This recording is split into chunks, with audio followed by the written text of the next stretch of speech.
Yes, guys, good afternoon. I hope everyone's doing well. Thank you very much for joining me yet again on Jamie Phillips Football Chats. Don't forget to hit that like button as soon as you come in, guys. Hit that subscribe button if you've not hit it already. I'd appreciate it.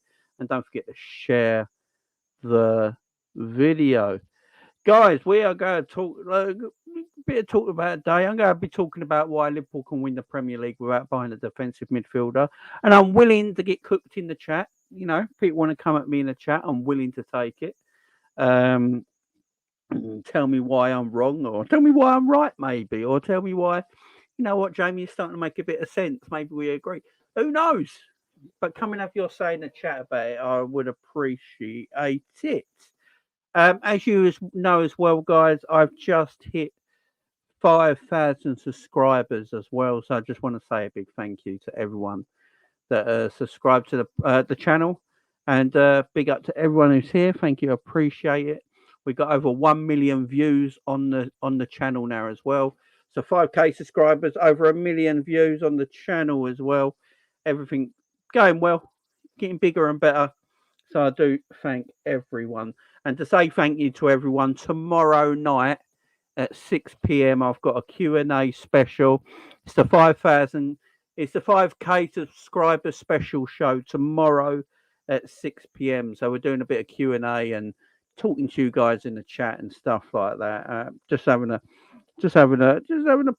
show. You can just chat and you can ask me questions that you never get the chance to ask me or anything like that. I hope you're all doing well, though.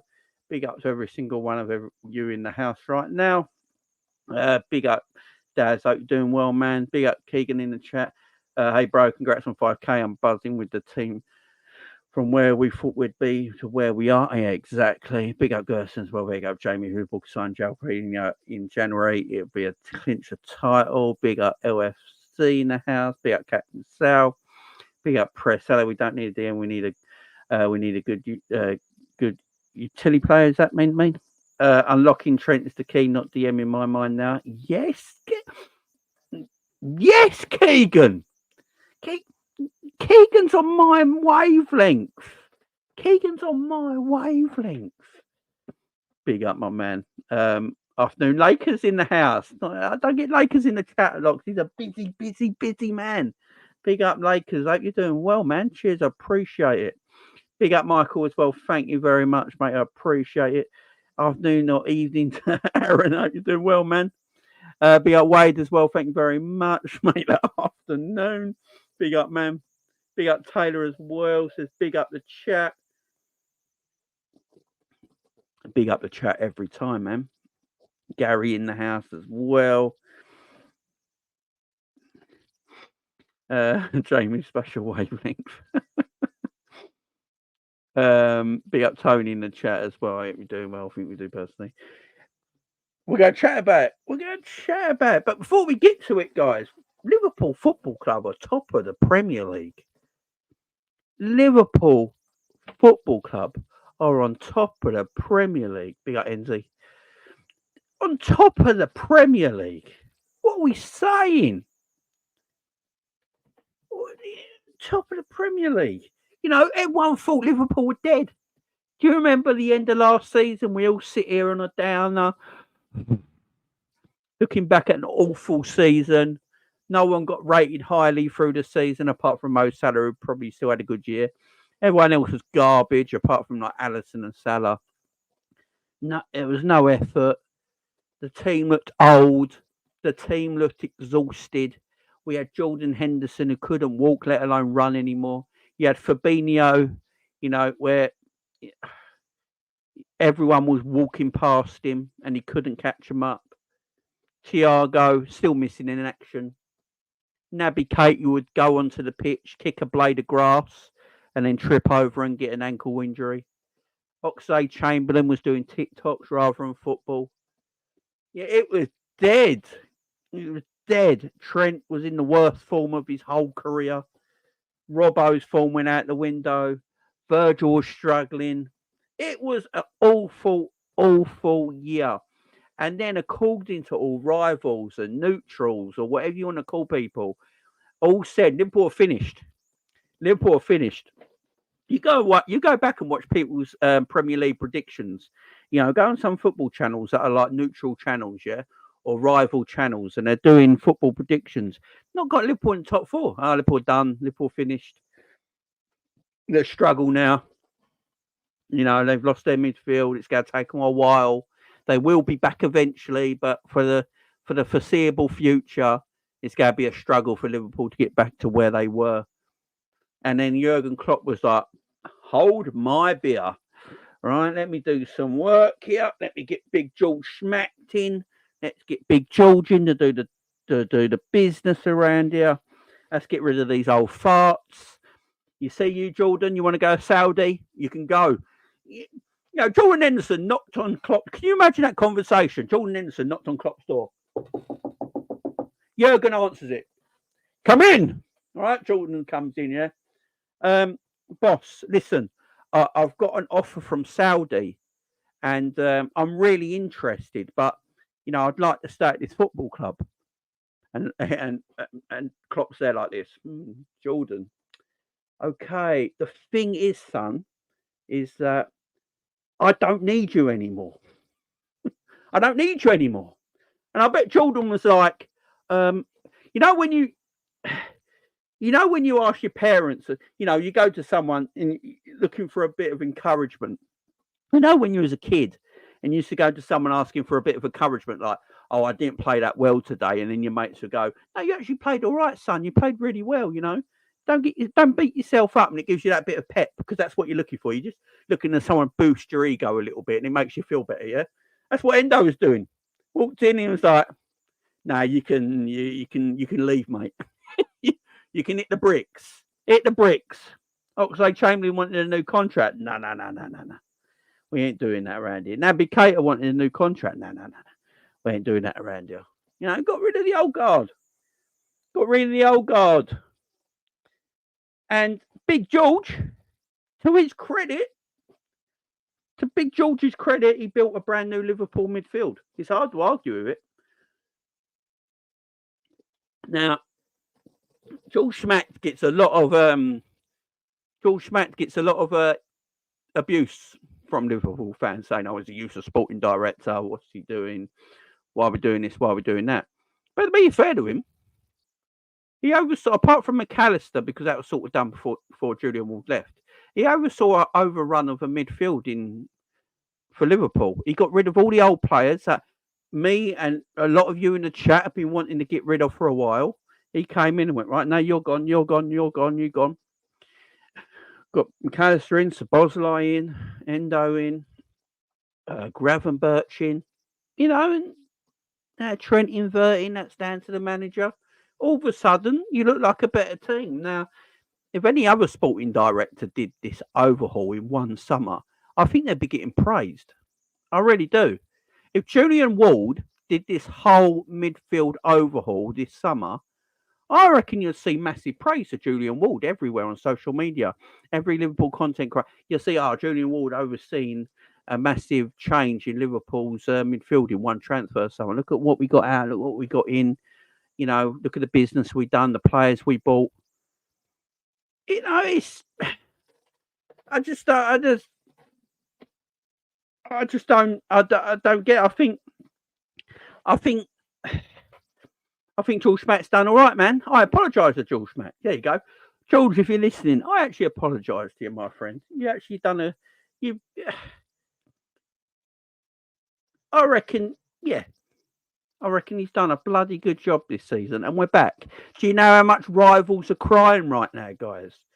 Do you know how much rivals are crying? There's channels that people are making today that are probably going live at the same time we are. At that, this can't be happening. Liverpool are top of the league. How are Liverpool top? What's going on? You got other clubs in the mud. Look at Chelsea. Chelsea are 12th in the Premier League. How much money did they spend? By the way, how many defensive midfielders have Chelsea got, and they're 12th in the Premier League? Just asking for a friend. How many defensive midfielders have Chelsea got, and they're 12th in the Premier League? Yeah. Okay. How many have Arsenal got?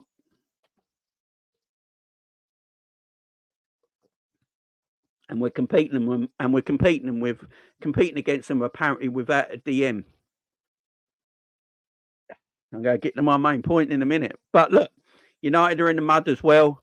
They don't know what they're doing over there. They're trying to get rid of their manager. Ten Hag ain't got a clue. 10 issues. That's what he's got. That's what it should be called now. 10 issues.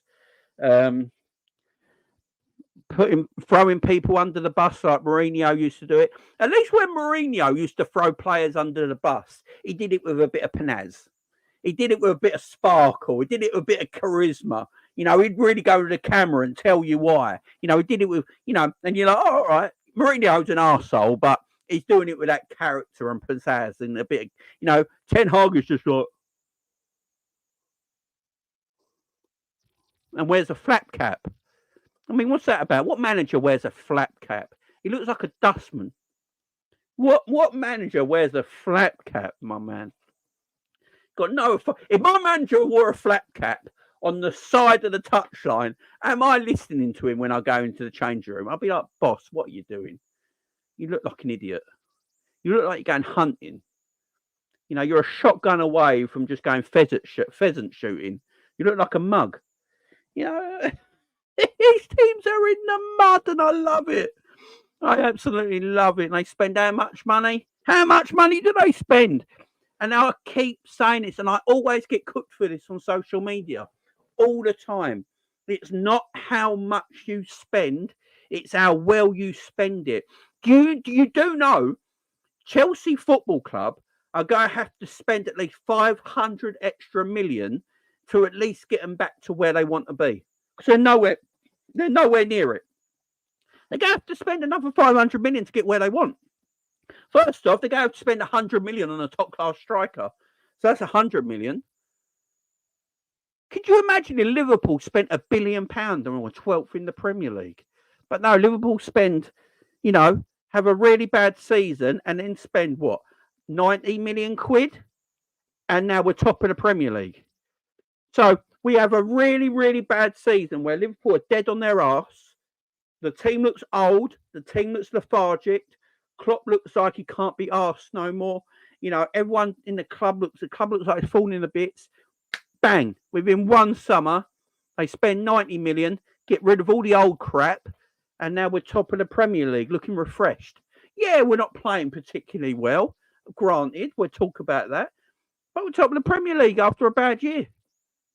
And I don't see us not falling away. Like people keep saying, oh, it's a purple patch Liverpool, and eventually they go that way. I don't see that happening. I think we're plateau out a little bit. As I keep saying, Liverpool are 12 months ahead of schedule. I don't think Klopp foreseen Liverpool will be challenging for the Premier League this season. I reckon he thought, let's get back where we were, and then 12 months later, that's when we go to compete. But we're competing now, and that's why we're chatting about it. I just think people go overboard on money all the time. I think everyone for me is money obsessed in football now. It's just money obsessed.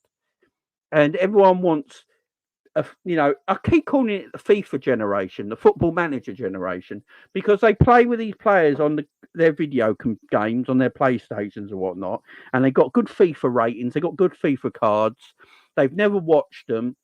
Then they go, oh, Liverpool are in for this so-and-so player. Never watched a day in their life of this footballer. And they go, oh, Liverpool should be all over it. And I go, well, what do you mean Liverpool should be all over it? How many times have you watched him? Oh, no, but it's great on Football Manager and FIFA. That is what you get now. This is the generation we live in. It's pathetic. Big up Captain Sal with a super chat. Thank you, my friend. Long time. Subscribe to the channel. Congratulations on 5K. Liverpool top league. United in the muff. Great. In the muff. Did I just say United in the muff? Oh, Jesus Christ. United in the muff. I mean, United in the mud. United wish they were in the muff. Let's put it that way. Yeah, great days ahead. Exactly, Captain Sal. Big up to you. Joe Gomez is having a great season, John. No doubt about it. I think Joe Gomez has been excellent so far. He really has.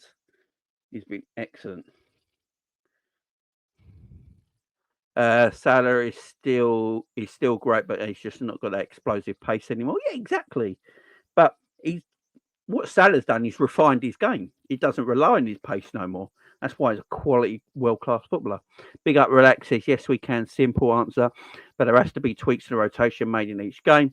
But we need to fire up the forwards to help out Salah. I agree with all of that. And big up Angel in the chat as well. Promo, big up Promo. How you doing, mate? We need a right winger and a striker, a DM and a centre back and a right back. You think? I'll get to the DM bit in a minute, Promo. The right winger situation, I think next season we probably do, because I want to put Mo Salah in the number 10 position because I think he'll cook there. And the striker, I think we need a forward this January. That's what I'm going to get to. I honestly think Liverpool need a new forward. And I think I'd rather get a forward and a centre-back this January than a DM. Big up, Fozzie. Hope you're doing well, man. Big up Promo as well. We'll talk about the Polina stuff as well, because I know there's a lot of that going around. What hand gesture did I do? I don't remember what hand gesture did I do? What hand gesture did I do? I can't remember what I did now. Big up Roy in the house. Big up Colin in the house. Big up Alexander in the house.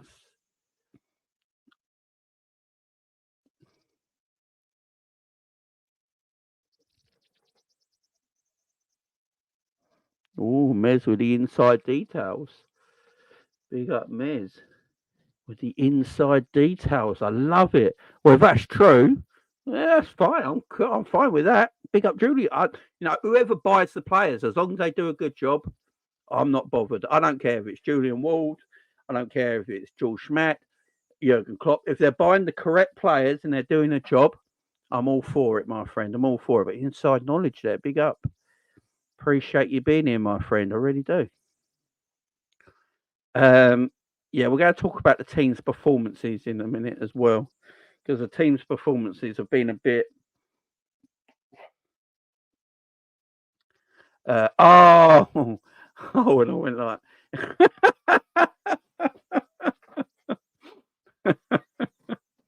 I'm with you. Keegan said, "You're not the first person I've heard say the same about needing a forward over a centre back." I'm telling you, I think I've got this feeling. I've got this feeling Liverpool need a forward. I think if a forward comes available this January, Liverpool buy a forward, guys. I really do. My problem with the forward line at the moment is that without Jota, I don't know how you guys feel this, but without Diogo Jota, we don't seem to have that killer instinct up front. I don't know how you guys feel about this, but I miss Jota.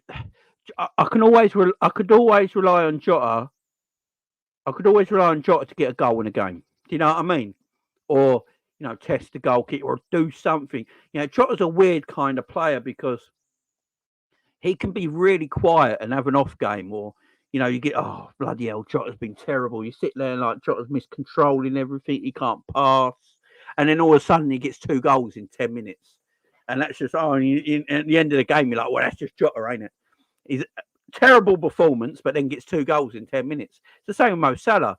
Salah and Jota are the only 2 players we got like that. They're the only 2 players we got like that in our forward line that we can have a really bad game, but then score. I don't really see Diaz doing that. I don't think Darwin does that. Gakpo. I think Gakpo has to have a good game to score goals. I think Darwin has to have a good game to score goals. I think Diaz has to have a good game to score goals. But when I look at Salah and Jota, I don't think they have to have good games to bang goals. That's what I like. That's why I rate Jota highly. That's why I really rate what he does. He can have really poor performances for 87 minutes, and then out of nowhere, he'll get the winning goal. That's why I always said, if everyone is fit, if everybody is fit, my front three would be Jota, Darwin, and Mo Salah, because Jota and Darwin can rotate left and centrally. So Jota can start on the left and Darwin start in the middle, and then Darwin and Jota can change. They can drift. Like Darwin can go over to the left wing, Jota can go through the middle, and it gives a bit more. It's harder for the defence to know what to pick up, and they'll probably have three main goal scorers. Then I've got to have three main goal scorers on the pitch at the same time. Luis Diaz, much as I rate Luis Diaz as a footballer, he's 27 almost. Is he 27 now? Is he 27 now? How long do we keep waiting? How long do we keep waiting? This is my issue. Like, how long do we keep waiting on Diaz? Is he when he's 28 and 29? He's 27 next month. 27. He's 28 next season. So how long do we keep waiting on Diaz to get into gear? And I've been saying it for a while. I don't know if you lot agree with me, but Diaz for me is going through his Sadio Mane arc, where I don't think Diaz is that great at left wing anymore. But when Diaz goes through the middle, I think Diaz looks like a different player. When Diaz gets into the box, because Diaz is very good in the air. He scores a lot of headed goals. So if Diaz can score headed goals and he's good in the air, you want him in the box. And when he gets into the middle areas, them central areas, he comes alive. Because he hasn't got that pace and them quick twitch muscles that he used to have because of the injuries. He isn't going past people on the wing no more. I think round that middle area, if he goes centrally, if Diaz goes centrally, Diaz comes alive for me. I reckon Diaz scores goals being a number 9. People might think that's weird and go, Jamie, what are you chatting about? I literally do. I think Diaz will score more goals if you put him in as a number 9 and you put Gakpo left wing. People might think that's weird on paper, looking at it, Gakpo left wing, Diaz centrally, Salah on the right. But I literally think the way I've seen Diaz play this season, he comes alive in them central areas and he's great in the air. So why not try it? Why not try it? I think he could do a job there, man. I think he could do a job there. Big up Gen LFC, 11th month, a member for 11 months. Big up Jen, thank you very much. Big up Jamie, keep up the great work. Thank you very much, Jen. Appreciate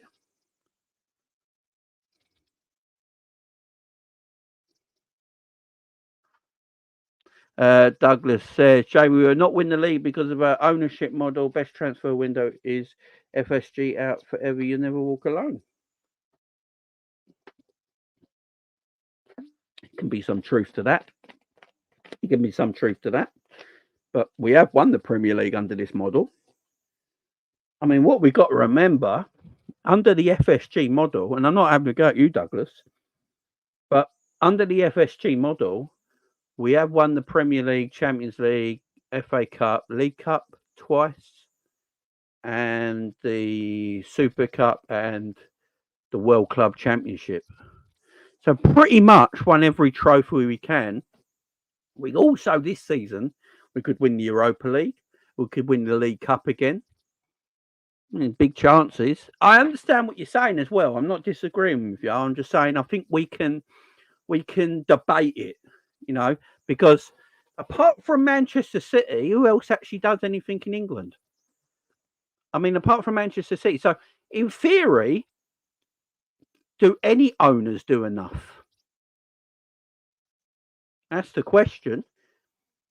Because if you look at it, apart from Liverpool at one time, Man City have dominated English football. Domestic cups, European Cup now, Premier League trophies. So it's not just Liverpool's ownership, but does every ownership do enough? Do all owners do enough to keep their teams competing? That's a debate you can have. You can have that debate.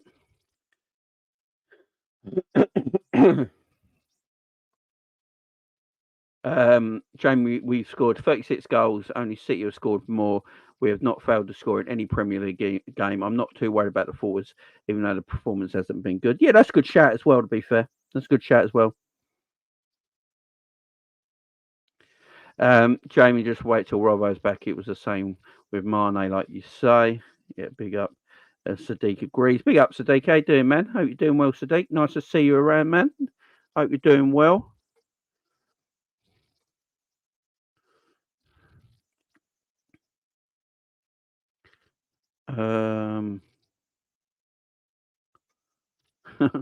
Remember a few weeks back when people were upset with us when we were worried about Diaz? Yeah, me and Fozzie were chatting about it on the channel a few weeks back.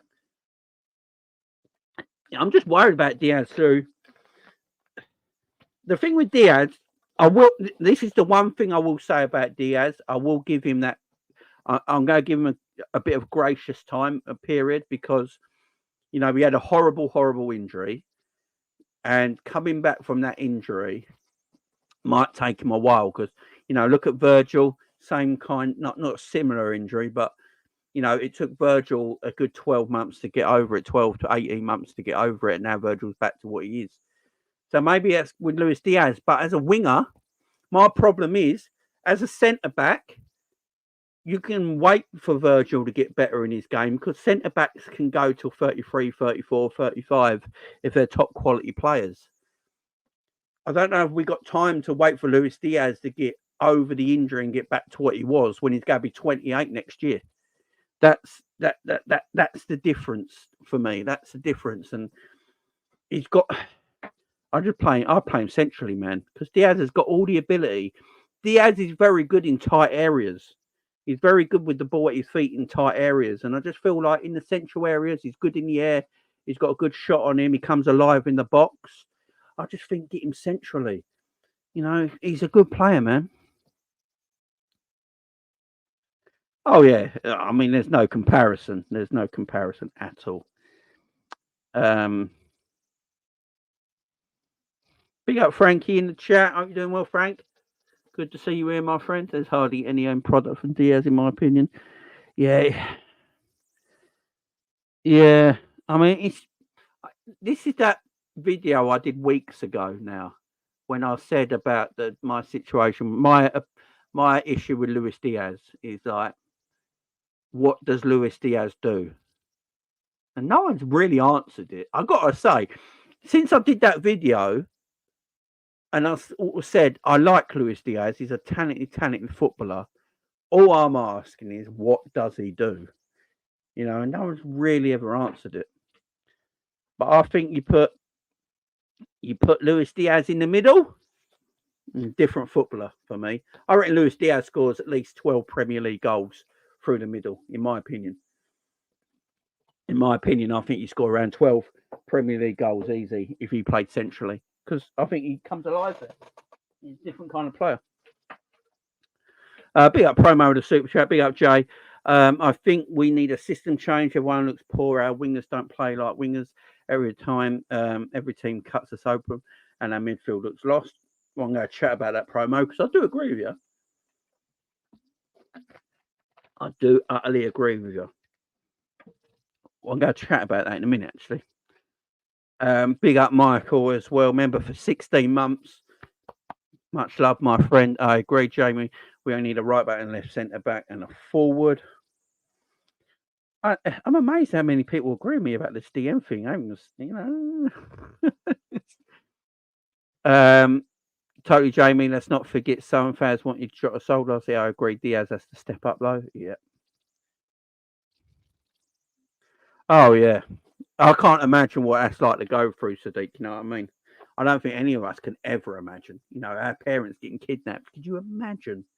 And it's not, it's kidnaps it in the worst. It's not like it weren't a gentle kidnapping, was it? You know what I mean? It weren't nice. It weren't nice. I just think that's why I'm giving Diaz a graceful period. You know, maybe next season, that's when I want to see Diaz kick on. Next season, I know he'll be coming into 27, going on 28 next season. But if he's not performing to the levels I think he should be performing at next season, that's when I think we got to sit down and have a serious conversation about how we go forward with Luis Diaz. But I am willing to give him that because of the injury, parents, you know, all that sort of stuff. But I feel like he runs, Jamie. He runs. That's what Diaz does. He runs, man. Are we going to call him is he Forrest Gump from now on? Is that what we go nickname him, Sadiq? Are we just going nickname? Is that Luis Diaz's new name? Forrest Gump. Is it? Run, Forrest, run.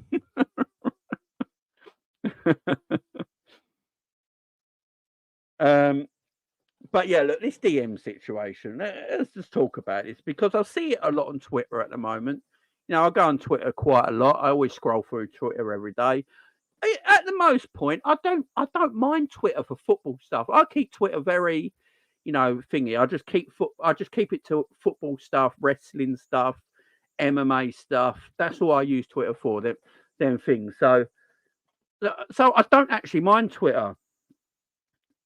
But then you get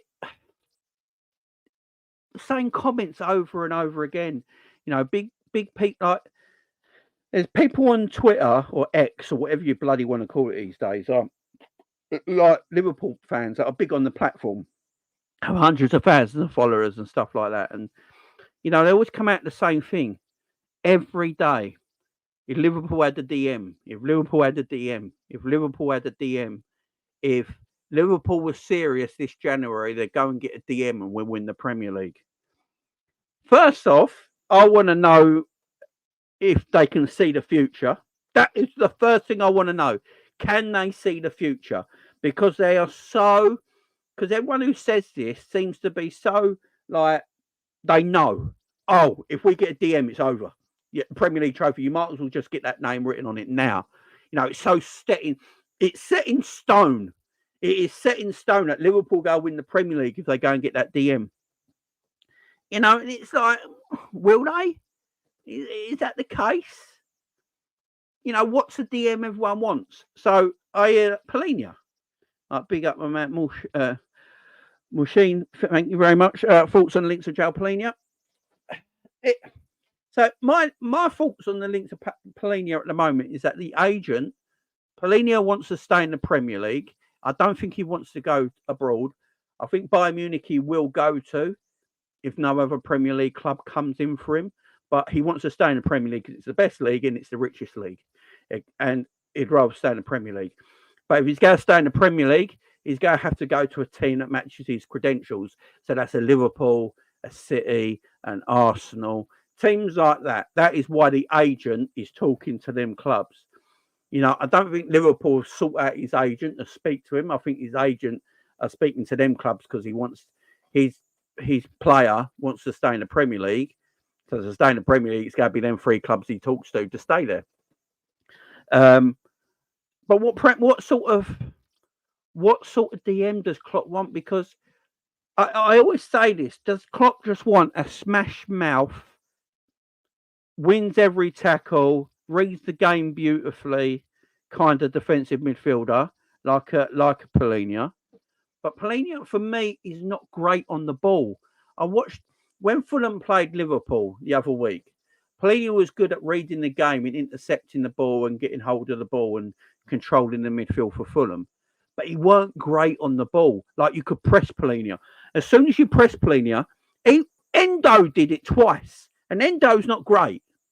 Yeah, but Wataru Endo pressed Polinia twice on the ball and he didn't know what to do.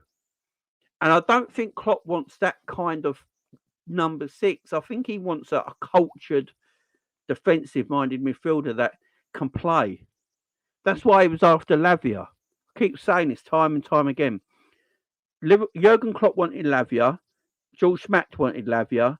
Billy Hogan did the deal to get Caicedo. That's why Jurgen Klopp looked furious at the press conference about the Caicedo links, because he wanted Lavia. And if you go back and watch Lavia for Southampton, Lavia was a cultured, more cultured defensive midfielder. You know, he was a footballing defensive midfielder. You know, Lavia can play in the 8. I think that's where Chelsea want to play him. They want to play him a bit further forward. They don't actually want to play him as a sole DM. That's why they got Caicedo there. You know, he's that kind of midfielder. If you look at people who are talking about Kone and Thuram and stuff like that, yeah, they can play in the 6, but they're also more of that footballer. You know, I look at Declan Rice. Declan Rice, for me, is not an out-and-out number 6. I think Declan Rice just is an all-round, probably world-class midfielder. That's how I look at Declan Rice.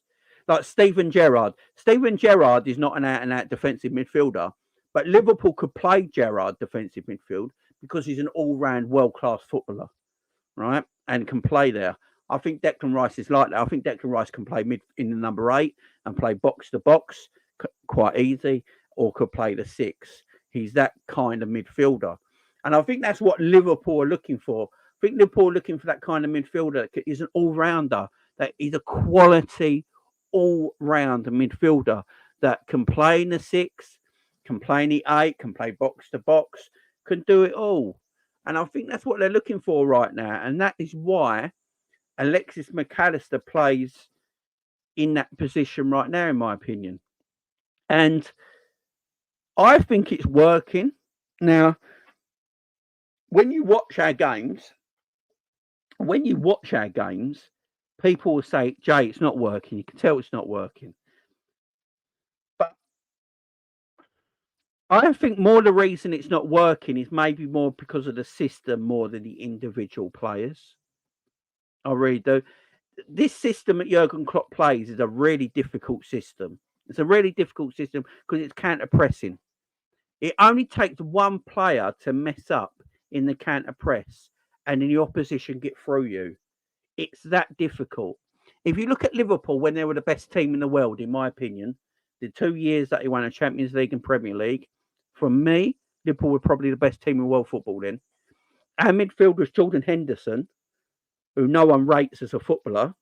Gini Wijnaldum, who was a very good footballer. I wouldn't call him world class. And Fabinho, I would call world class at the time, yeah? And then the other players were Oxlade-Chamberlain, Naby Keita, and James Milner. That was Liverpool's midfield. But how good were we? How good were we? The reason we were so good, because that team had been together for a while, and they understood the system, and they had the system down to an absolute, and no one could get through us. Then players just knew that system. They knew when to press. They knew when not to press. They knew when to counter press, when not to counter press, when to sit back, when to attack. That they knew how to do it all. And then you had that front three. Then you had Virgil and Alisson at the back. You had the 2 fullbacks bombing forward. You know, you think about Trent and Robbo, how much they used to bomb forward, and we never got slapped at the back. We never got slapped at the back. And the reason was because Henderson and Gini, along with Fabinho, were fantastic at defending in that midfield, winning to sit back, knowing when to counter press. And I think if you look at our midfield now, for me, Liverpool's strongest midfield is Curtis Jones, McAllister, and Szoboszlai. For me, that's Liverpool's strongest midfield. And if that the longer than 3, you can see it with Curtis Jones. Curtis Jones knows when to press and all that because he's been around the team. Szoboszlai and McAllister don't know when to do it yet because they're brand new to the team. And that's why we get cut through a few times in games, because we push high up the pitch. So the back 4 defend individually, but they push up higher because you want to counter press the opposition. You can't counter press the opposition if you're stuck deep in your own half. So you have to move high up the pitch to do that. And the problem is, as soon as you lose the ball, you have to be in position to win the ball back quickly. If you don't, you then get countered on. And that's what's happening to Liverpool at the moment. So for me, it wouldn't matter if you got a DM or anyone like a Polina in right now. What I think would happen is Liverpool will be in exactly the same position now, probably top of the league, playing awful at times, but still winning games. because they're not used to the system just yet. It's going to take a while for everyone to get used to the system. So for me, maybe that's why Klopp is happy with McAllister in this role, because he's after that DM who's an all-round midfielder. You know, Klopp said it himself. He's looking to evaluate this team. He's looking to, you know, as he said, football's evolving. Maybe we're not going to need that. Maybe teams shouldn't be relying on a sole number 6 like they used to. You know, Liverpool used to rely a lot on Fabinho to do a lot of the dirty work behind, you know, and to mop up and stuff like that. But if you look at Caicedo at Chelsea, so for me, Caicedo can't play the number 6 on his own. I think that's very evident what you're seeing at Chelsea. He cannot play the lone 6. He struggles because he can't get around the pitch quick enough. What made Caicedo look so good, in my opinion, for Brighton, is that he had McAllister next to him. That's why, for me, Caicedo looked even better, because he had a player of the ability of McAllister next to him who can defend. You know, he can sit back a little bit deeper, and he can get forward, and he can hold the ball, he can use the ball, and it takes pressure off Caicedo. And then Caicedo can do what he does because he's a good defensive midfielder. I just don't think he's a world-class DM. I never have done. I never will think it. I just don't think Caicedo is a world-class defensive midfielder. I just think he's a very good defensive midfielder. That's why I'm pretty happy that we never actually paid all that money. He's not a lone 6. Palhinha is a lone 6. Palhinha can play the lone 6. You see it for Fulham. Very capable of playing the lone 6. So maybe, look, if there is any truth, I don't believe there's any truth in the rumours for Palhinha. I just think it's his agent talking to the biggest clubs in the Premier League because he wants his player to stay in the Premier League, so he's going for the big clubs. But if Liverpool are looking at a number 6, then Palhinha is probably the one, because he's probably the one that can play the lone 6 better than Caicedo for me, than anyone else in the Premier League apart from Rodri. Big up Captain Cell, striker priority for me in January. Get Tony ASAP. We'll talk about the forwards in a bit because it got me thinking, man.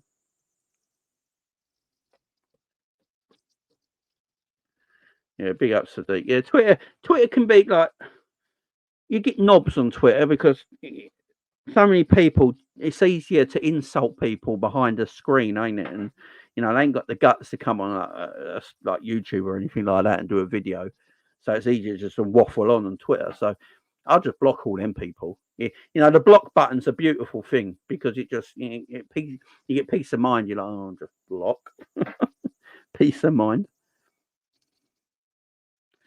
Spurs played great football. Why don't we play like that?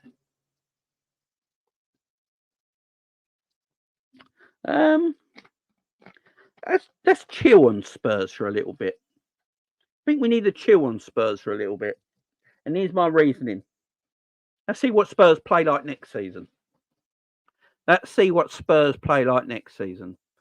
me, Arsenal played the best football in the league last season, and they didn't win anything. Arsenal played the best football in the Premier League last season and didn't win a thing. This year, Arsenal are playing nowhere near as well as they did last season, but they're a better team this year. I think we just I'm going to chew on the Tottenham thing. I want to see what Tottenham are like next season when everyone starts to understand how their manager likes to play. And let's see how well Tottenham play next season when everyone's got a year of understanding how Tottenham play and then start to play against them. And if they keep doing that and they can manage top 4, then yeah. That's just. So I'm just going to pause on the Spurs stuff, you know. Yeah, Fabinho did have a good shot. Yeah, like Douglas Luiz. Douglas Luiz is not an out-and-out number 6, but he's an all-round kind of midfielder that can do all them jobs. Maybe that's someone Liverpool should be looking for. But yeah, Villa want 80 million for him, man. Villa want 80 million for him. Steak says, I think we'll get Andre. I think there has been some smoke and mirrors placed to distract the media from us. Who will go? I mean, that could be a good point. Now, if you look at the way Andre plays, Andre plays like I'm explaining here, that all-round midfielder that can do a job in that number 6 area, but he's not an out-and-out DM. His sole role is just not a DM. You know, like you look at people like Casado and Polina, yeah, they can't really play anywhere else. Their position, like Makalele, you can't play Makalele in the advanced 8 position because it'd be terrible. You could only play him in that DM position. I don't think Liverpool are looking for someone like that.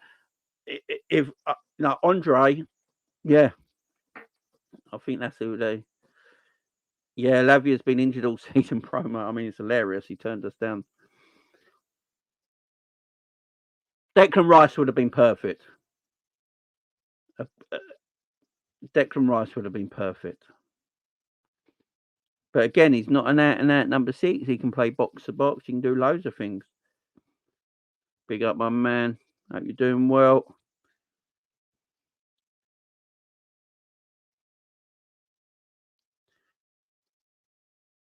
Endo looked horrendous the last game. I don't think Endo looked as bad as people think. I really don't. I actually thought Szoboszlai and Gravenberch played worse than Endo. Here's what I do like about Wataru Endo in that game against Palace. Wataru Endo was the only midfielder calling for the ball in tight spaces. Only one. I watched the game back. He was the only player in our midfield calling for the ball in tight spaces. Szoboszlai and Gravenberch were hiding the whole match. And they gave away the ball far more. So I think Endo gets brought out to dry a little bit. And I'm not sitting here and saying I'm Wataru Endo's number 1 fan or anything. I just don't think he was as bad as Gravenberch and Szoboszlai get away with a lot. I literally think Szoboszlai is everyone's favourite. And because Szoboszlai is actually everyone's favourite at the moment, I think they ignore when he's dog shit. I literally think when Szoboszlai is dog turd in a game, everyone just ignores it because he's everyone's favourite. But Szoboszlai, if you work out this whole season, I don't think Szoboszlai's been that great. Really don't. He's had moments. He's had great moments. The beginning of the season, I thought he was fantastic. And then he just tailed off. And now he just looks like any old midfielder. Like Szoboszlai don't stand out. At the beginning of the season, Szoboszlai stood out. He was like head and shoulders above everyone. Now he just looks like just another player. Big up, Fozzie. Thank you very much. Appreciate love, man. Appreciate love.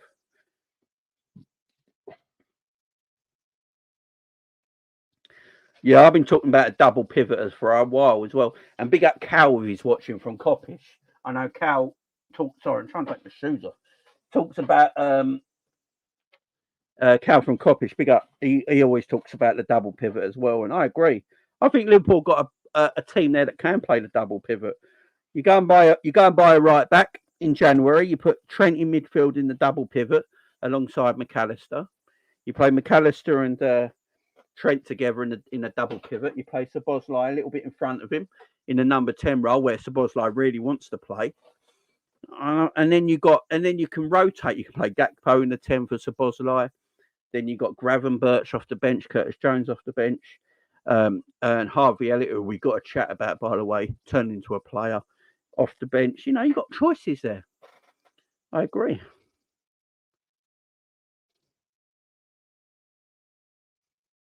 C words. Who's using the C word? I'm confused, Sadiq. Did I say a C word? I didn't say the C word, did I? Oh, Casado. Casado. You got me. I'm not. Sadiq, you had me thinking, like, did I? It's too early for me to say that. I've not even had a drink yet. We're saying the C word. I'm like, if I said that word, this is lunchtime on a Monday. I don't think I'm that in that mood at the moment. But Casado, now I know what you mean.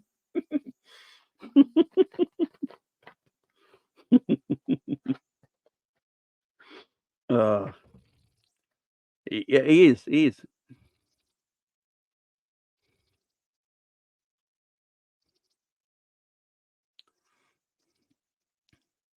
Tchouaméni would have been the one. Yeah, Tchouaméni was the one Klopp wanted all the time. Look, and the fact is, Liverpool did make a bid for Tchouaméni. He just chose Real Madrid. Even Klopp said it in a press conference. We went for a player. We wanted that player. He was close to joining us, but he chose Real Madrid. There's not much we can do about it. I mean, I don't blame Tchouaméni for picking Real Madrid. It's Real Madrid, for goodness sake. Be up, Omar. Twitter's got a lot of angry idiots. Be up, Lucky. How you doing? Well. We don't create. Yeah, I think it's the thing. Do you know what it is, Promo? I think it's this. I'm looking forward. I've always said it. This year was going to be a transitional year for us because, when you get a whole new midfield in one summer and you get rid of all the players that knew how this system worked and knew how Jurgen got and everything before that for all these years, and you let all them go in one summer, that change around is mad. So I think Liverpool are ahead of schedule. So next year, I think Liverpool will be even better. But I do agree with what you're saying. Our performances ain't good enough. But that tells me we've got something in the tank. The only thing I think the best Liverpool have played all season is when we beat Aston Villa 3-0. When we beat Aston Villa 3-0 earlier in the season, I think that's the best Liverpool played all year because the whole team played as one. They just came together and played as one and understood the system for that one game, and they defended and attacked beautifully. I think that's the best we played. But yeah, next year I think this team will be a lot better, Promo. Szoboszlai, Gravenberch, McAllister. They've all had 12 months under the manager, understanding what he wants. It takes time, this system, to get correct, and I think it will flourish eventually. But I get what you're saying. Also, it does annoy me, the system. I ain't gonna lie. But the problem is, Promo, the system annoys me. I know it annoys you. I think it might annoy a lot of people in the chat. But we're winning. So we're in this paradox at the moment where it's hard to complain and moan because we are actually winning and we're having a good year. And we got West Ham, I think, next week or 2 weeks' time in the League Cup quarter-final. We win that. We're in a semi-final of the League Cup. And Chelsea and Newcastle are playing each other. So we've got a chance of winning that. You look at the Europa League. We don't play the Europa League again until March because we're in the last 16. And you're looking at that now thinking there's a big chance we could go all the way in that. So we're in this weird paradox at the moment where, yeah, our performances are shit. But we're top of the league. We've only lost one game in the league. That game, let's face it, the game we lost in the league to Spurs was down to VAR. But I understand what you're saying, Promo. I do get you, man. I do get you. Big up, Storm in a teacup. Good evening, afternoon, morning to you, my friend. I'm so behind on the chat.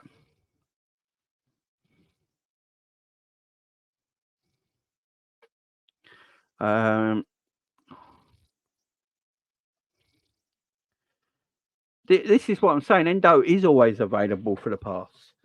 He's always making himself, he don't mind having the ball in tight areas. And, that's why he wins a lot of fouls. Endo wins a lot of fouls. It's not because he's slow and crap. It's because he's one of the midfielders who actually asks for the ball in tight areas.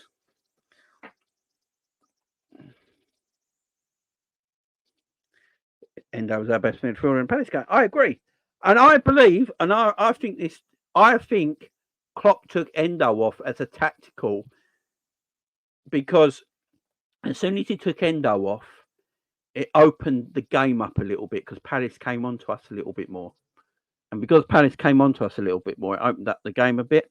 And I think that's why he did it, man. And he wanted someone like Trent in the midfield who can, because it opened up the game a little bit more. If you put Trent in the midfield there, where the game opened up a little more, he can then get his passing going. But the problem is, I understood what Klopp was trying to do, and it was the right thing to do. But the players just weren't doing it. It was, the players are just trash on that day, but we still won.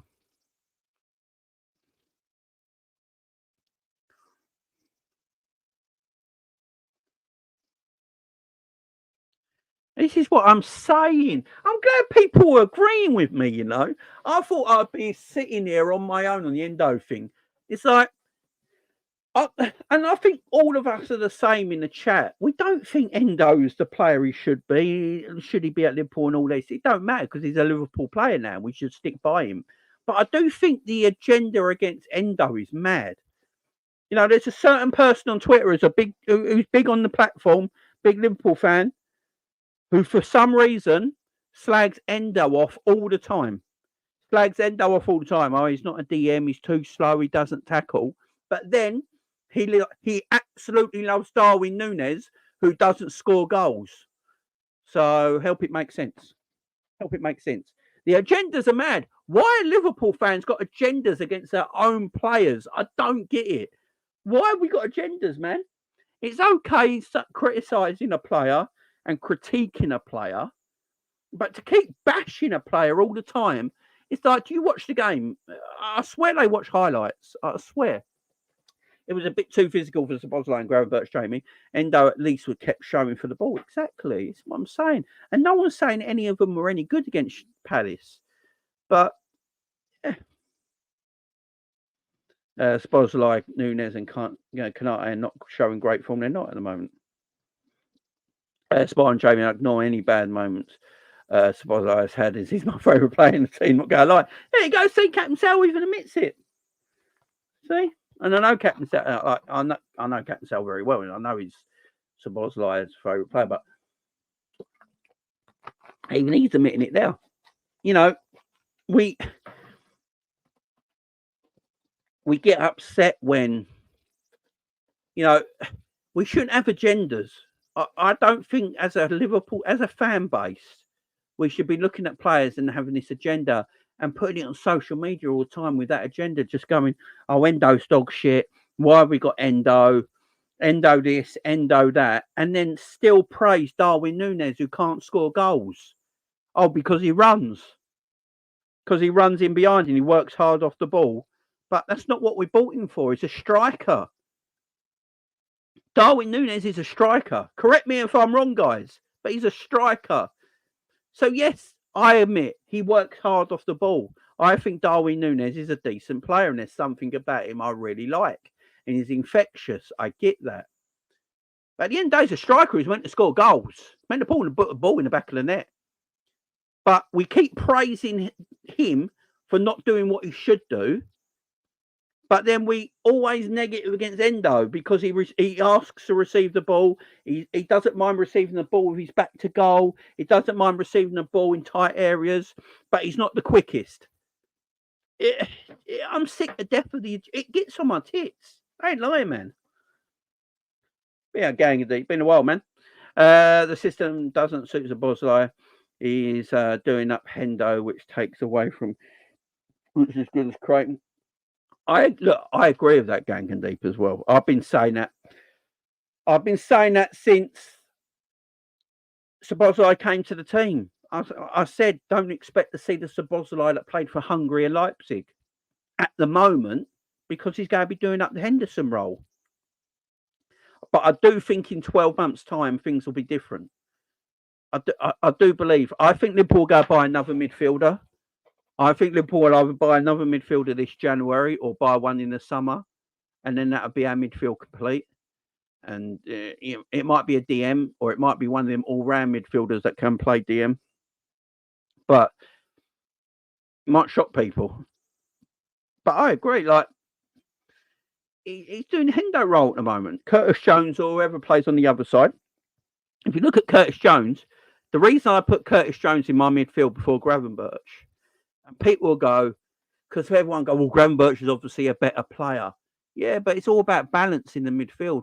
And what Curtis Jones does well is that he goes into wide areas. Because he goes into wide areas in midfield, it opens up the midfield more. You know, it opens up more channels. It then lets McAllister get a bit further forward. It lets Szoboszlai get wider as well. It stretches the opposition. You know, if Curtis is going into a wider area, Luis Diaz can then tuck inside and run into the channels. You know, it just, and Curtis holds on to the ball. You know, it's one of his weaknesses and one of the strengths of the team at the same time. It's a weakness for Curtis that he holds on to the ball too long, but it's also a strength for the team that he holds on to the ball because you can't get countered on. And when I don't know if anyone's noticed this, but when Szoboszlai and Gravenberch both play together at the same time, they both do the same thing. I don't know if anyone's noticed this. They're two fantastic players. But if you got Endo sitting there, Gravenberch here, Szoboszlai there, they both just go that way. Like Szoboszlai and Gravenberch just run with the ball that way. They're ball carriers. They just do the same thing constantly. And then it just leaves Endo on his own or a McAllister on his own. And I don't think that's quite right. That's where the balance comes in. You need a balance.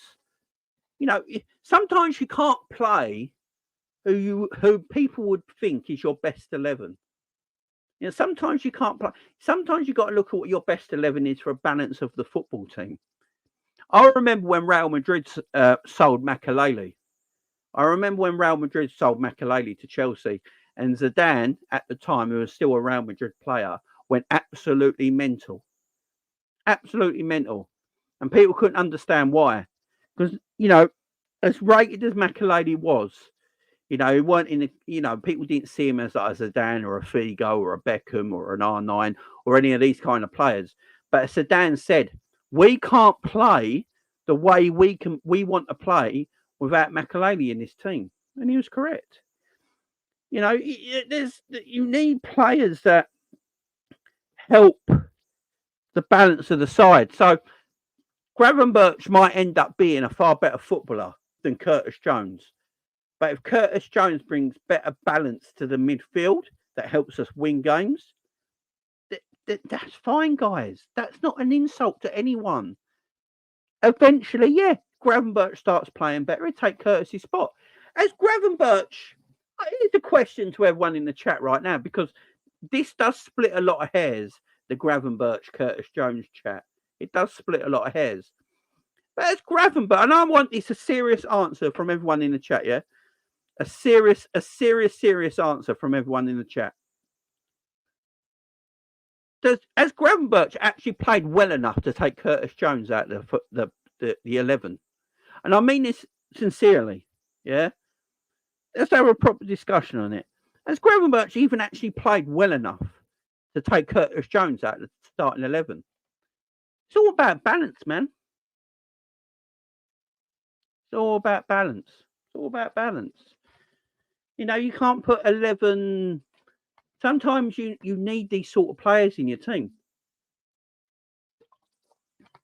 Sometimes you need... It's horrible to say, and I don't mean this in a horrible way, but sometimes you need the average player in your team.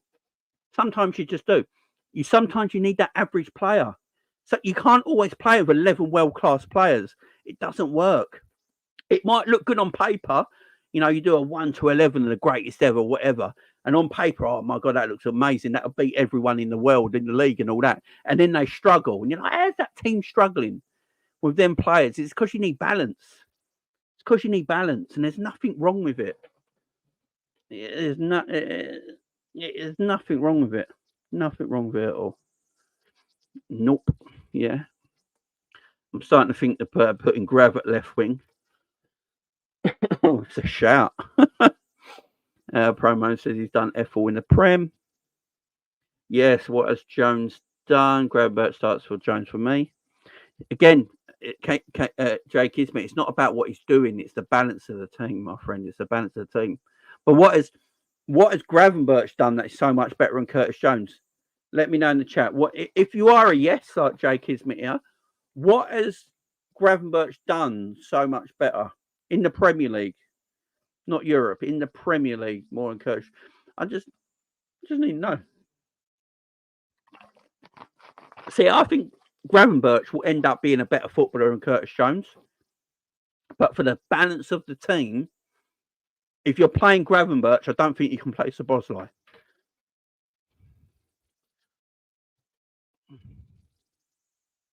Oh, yeah, he's not shining at Man City. In fact, he's getting away with it, in my opinion. I totally agree with you, Mez. Totally agree. Curtis gets more at choosing Grav in a way. There's probably a reason behind it. I'm not.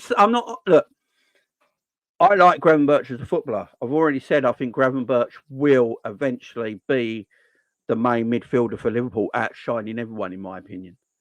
In my opinion, I think Gravenberch in this system will outshine everyone in about 12 months' time. I keep saying that. But for right now, look, we might have to start talking about Harvey Elliott as well. I'm going to get Harvey Elliott in a minute, you know. That's a good shout, Colin. Be up for it now. He hasn't joined Curtis for me at the moment. He's done nothing wrong in the sense, but no from me. He's not a must start. He needs to learn a bit more clever on the ball sometimes, yeah.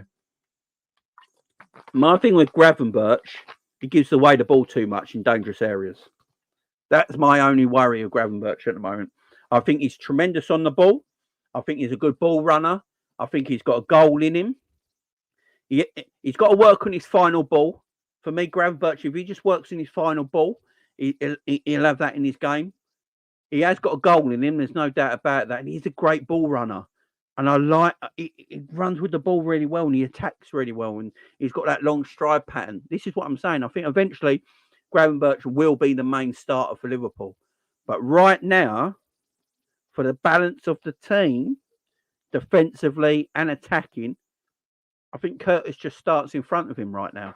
Because I don't think there's good balance if you play Szoboszlai and Gravenberch together. I think in some games you can get away with it. Like, you could get away with it, say on Sunday against Man United. By the way, we've got a lot of Man United build-up throughout the week, obviously coming up to Sunday. But I'm a little worried about that Man United game. Ain't gonna lie. I think we're going in there far too confidently.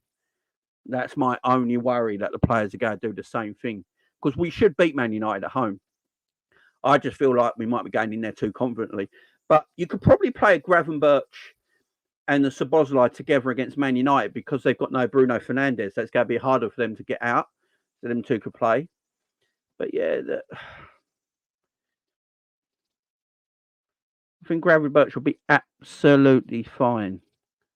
Absolutely fine. He's got a long old seat. He's got years at Liverpool. He's going to be a superstar. Got no problem with it. Yeah, going back, Danny Murphy, Jim Case weren't world class, but it worked. Exactly. You just need players that work in the system. I don't see a problem with it.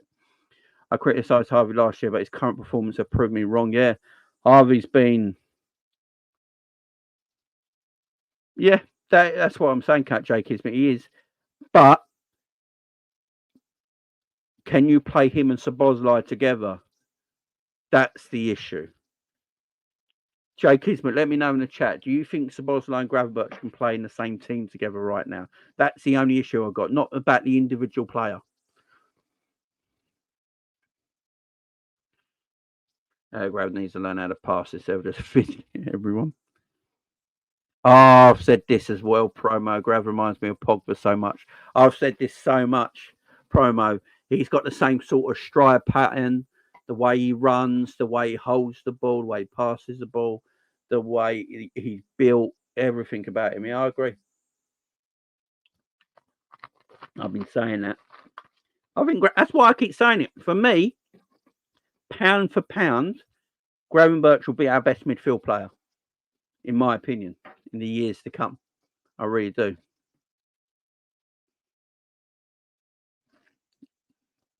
Remember, we're not talking about how good the player is, guys. This is what I'm saying. We're not talking. We know Gravenberch is probably going to be a better footballer than Curtis Jones. We're on about balance of the team. You know, it's all about balance of the team. And for me, what I've seen the few times that they played now, that they just don't look like they complement each other really well, Gravenberch and Szoboszlai, when they play. I think they will eventually as they get better. Now, people will say you get a proper DM like a Polinia, then you can play Gravenberch and Szoboszlai together.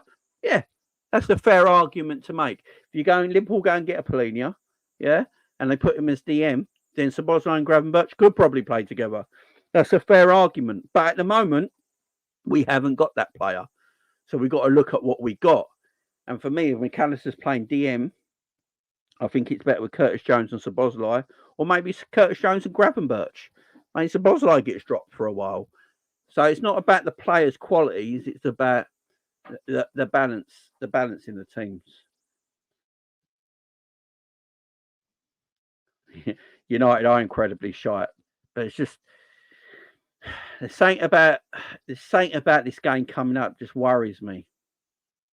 There's just something about this game. Yeah, Szoboszlai can play anywhere. That's what I do like about Szoboszlai. This is one thing I rate Szoboszlai highly about. You can put him anywhere in that team and he'll perform to a level. And one thing I will say about Szoboszlai, the man runs. The man runs from minute 1 to the 90th minute. He don't stop. He literally doesn't stop. He's just a machine, and I'll give that to him. And he's had good games. He would be my main midfield starter. Him and McAllister are my 2 main midfield starters. Nailed down. Then you've got to look at what's best to go with them. For me, it's Curtis Jones at this moment in time. It's Curtis Jones, but I don't think Graham Birch is far behind. But it's just that, as I keep saying, if Polina was a DM, Graham Birch and Szoboszlai could probably play together on the same pitch and look great. Because we haven't got that at the moment, we're looking at what we got. I'd go Curtis Jones. Jamie, I agree. Man United will raise their game against us. I'm worried over cockiness too. Yeah, that it's just. Yeah, it's just. It's a little worry. It's a little worry for me.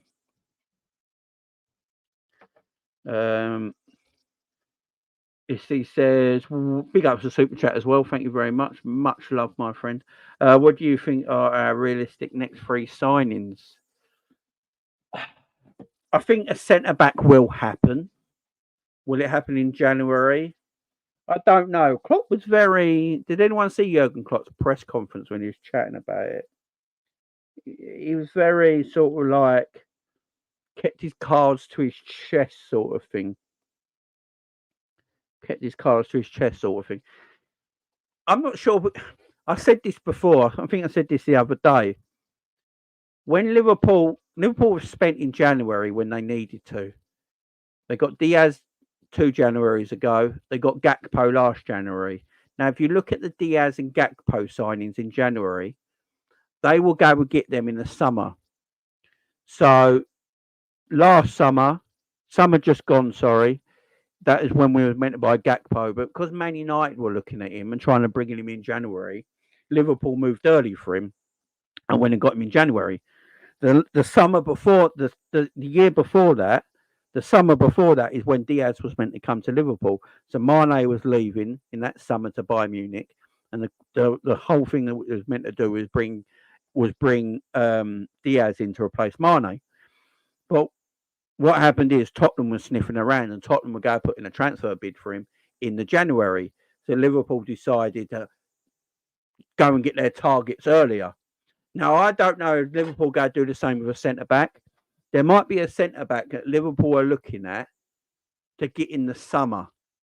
But now, because of the injury to Joel Matip, they might be thinking about bringing that forward till the January, which will be interesting because if you listen to all the talk coming out from Liverpool, is that what Liverpool go to do is add 1 more midfielder to their team and then concentrate the rest of the summer transfer window on rebuilding the back line, the defence, getting another centre-back in and another full-back in. That was the rumours going around that Liverpool go do this summer. But because the injury of Joel Matip now, and I don't think you can give Joel Matip a new deal. I don't, with this injury he's going to be out for 6 months, 7 months. He'll still be injured with a new deal. So I don't see the point of that. So let Joel Matip go, look after him financially. Make sure he finds a new club and he heals and everything and sorts himself out and the club look after him. But I think you do have to bring a new defender in. So Liverpool might get that defender in January because they were going to get him in the summer. Midfielder, I think Liverpool do get another midfielder in. What kind of midfielder it is, who knows? It could be the DM. It could be Polina. Look, there is so many links to Polina right now with his agent. I think it's just agent talk, but it could happen. And Liverpool just go after Polina, and that changes the way we play completely and changes what Klopp has been saying as well. Maybe Klopp's changed his mind. Maybe Klopp's changed his mind on it. He's looking at it now and thinking, no, I need an all-action central defensive midfielder. I don't want to, forget about this cultured football playing defensive midfielder. Let's just go out and just get a proper, no-nonsense DM that can smash people, that can score goals, and that can just get us 3 points. That's what I want. And I think Liverpool win the ball back, read the game, and give it simply to the other midfielders. You know, maybe he's changed his mind on it and we're going after a Polina. I don't know. It's a weird one at the moment, this area, this DM position, because I'm not sure what Liverpool want. I'm really not. And then I think a forward. I do think we're going to be looking at a forward. I got this feeling a forward is going to leave in the summer. I don't think it's going to be Salah. I think Salah stays and he signs a new deal. I got a feeling Jota or Diaz might leave in the summer. I really do. I think Liverpool might be looking to release. I think Liverpool might be looking to release a Jota or a Diaz in the summer, or they might be looking to leave because of game time, maybe. So Liverpool might be in for a forward. But how long did Liverpool persist with Darwin Nunez? That's the other thing. That's the other thing, guys, in the chat. How long do Liverpool persist with Darwin Nunez? Because it depends what Liverpool bought him for. Now, I've always been saying this. It all depends what Liverpool bought Darwin for. Did they look at Darwin and go, right, he's going to be our main goal scorer? We're going to change the way we play and everything's going to go through Darwin to score goals. Because that's not really the case, because our main goal scorer is still Mohamed Salah. Salah is Liverpool's main goal scorer. And for me, as long as Salah is at Liverpool, Salah will always be Liverpool's main goal scorer. And this is why I keep saying Liverpool are better when they play with a false 9 than an out-and-out number 9. I thought it'd be the other way around. I thought, oh no, Liverpool need a striker now. Look at the way they're playing. Got the wide players, got your new midfielders. The more the season's gone on, I've changed back. I'm looking at it now and thinking, nah, this team plays better with a false 9. This team plays better with a false 9. And the reason this team plays better with a false 9 is because what the forward line have to do. The forward line have to defend from the front. They have to defend from the front. In a counter press, you've got to keep hold of the ball. And the best way of doing that is with a false 9. Now, you play Gakpo there. And when you play a false 9 in that position, Salah and Diaz can come inside, and work in the areas that Darwin works in right now. The reason Mo is so wide is two things. Trent inverts, so he doesn't overlap no more because he inverts into the middle, so Salah can take up wider positions. Plus, Diaz occupies the central area where Mo likes to run into. So Mo can't run into them areas because Diaz occupies it. When you play like a Gakpo in that area, Gakpo drops back because it's natural in his game to drop back in instead of sticking up top. You know, Gakpo can play with his back to goal. You know, Gakpo's playing with his back to goal. That means you give the opportunity for Salah to come inside. To come inside and get into them areas. That's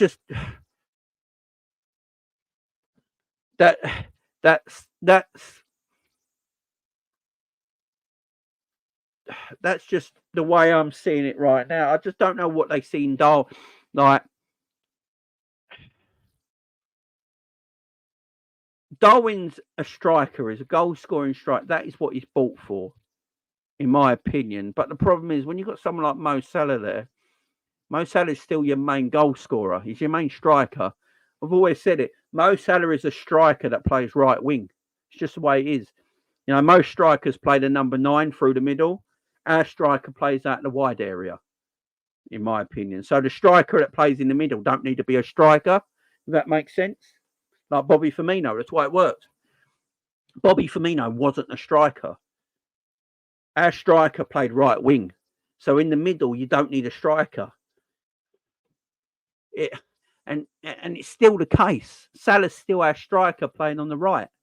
So you don't really need that striker in the middle, which is why it's sometimes not working and clicking like it should up front. just it's a weird one. That's why.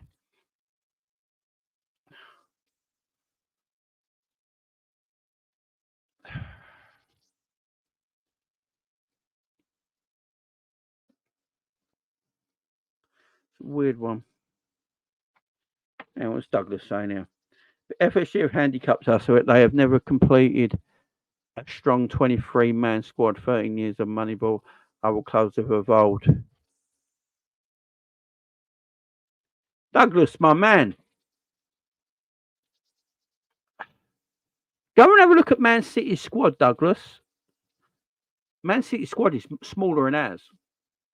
You know, Man City have one of the worst substitution. One of the. I'm not saying you're wrong, Douglas, by the way, but City have one of the worst benches in the league at times. Sometimes they've got youth players on their bench. You know, Pep Guardiola's made mention of this. Even City fans mention this. Their squad's not that big. I think our squad's all right, Douglas, to be fair. I think we've got a pretty big squad. Now, we've still got 4 centre-backs, 2 left-backs, 2 right-backs, 2 goalkeepers. We've got like 6 or 7 midfielders when we only play with 3. Got like 5 forwards when we only play with 3. I think we've got a big squad.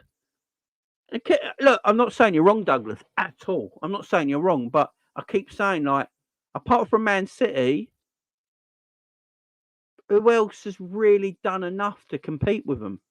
Honestly, like, who else has really done enough to compete with them?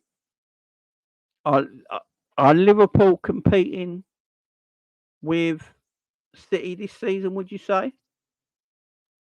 I'm not saying you're wrong either. I'm not saying you're wrong.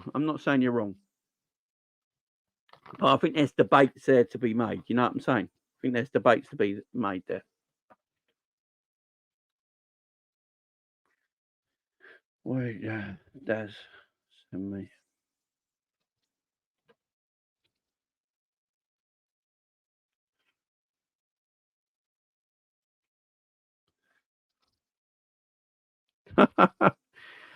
Newcastle are looking to sign Bobby Firmino in January. Wow.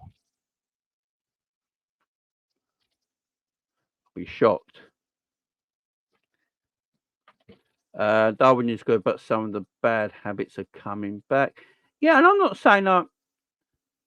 saying I hate Darwin Nunez either. I appreciate him. I like him. When I watch Darwin Nunez, I'm like, there's something there. There is something there. There is something about him. He's infectious. You can't help but like him. But I'm sorry, if there was any other striker in the Premier League that played for a top club that only had like 4 or 5 Premier League goals this season, who was a striker, we would be laughing at them. Let's be serious. Let's be serious.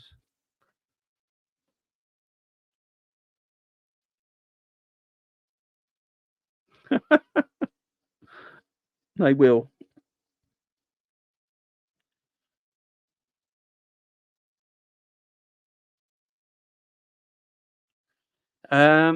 Kismet says, but do you think because Darwin has tried to improve his team play, it's messed up his striker instinct? You could have a point there. I mean, this is my issue with the whole signing, though. Why are we buying a striker that who don't play to the system that Klopp wants to play? And we've had to train him to play this system. You know, Diaz came in January, suited it straight away. Salah came in, suited it straight away, didn't have to be taught. Mane came in, suited it straight away. Bobby suited it straight away. Jota suited it straight away. So all these forwards suited the way we played straight away. And if you look at Jota broke that front 3 up. That's how good Jota was. I think we forget this. Jota broke that front 3 up. Darwin's, if you look at it like that, Darwin's the odd one out because he doesn't suit the way we play. So it's a weird kind of signing.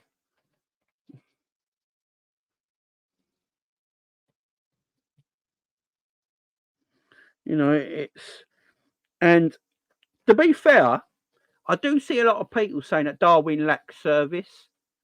Right? It's because Darwin lacks service. Have you seen all the chances that Mo Salah's put on a plate for him that he's missed? We can't keep playing that role. Salah's put on so many chances of Salah. Like, Mo Salah would be on like 12 assists this season if Darwin put away his chances. You know, it's just.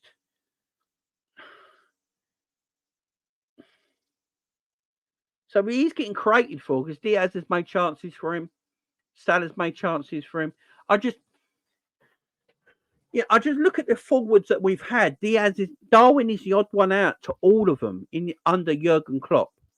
Under Jurgen Klopp, he got rid of Benteke. You know, when Jurgen Klopp came to Liverpool, he got rid of Benteke because Benteke didn't suit the way he wanted to play. So he got rid of Benteke, got rid of Balotelli, got rid of all these other forwards that don't suit his way of playing. Got Mane in. Mane didn't need no gracious period. He just started kicking straight away. Salah started kicking straight away. Bobby started kicking straight away. Coutinho started kicking straight away. Luis Diaz in the January when we bought him was a revelation, started kicking straight away. Yeah, we've got some concerns about him at the moment, but I think that's more of a point through the injury and stuff like that. And Jota broke up the famous front three. I mean, we bought Jota in, and he went, yeah, I'm going to break up the front three, and took Bobby Firmino's place. And we look at Darwin,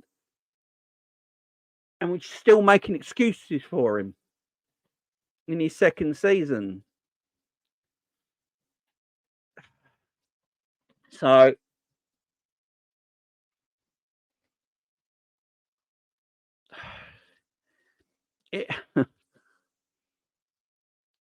it's that's the thing that, like, how long do we wait?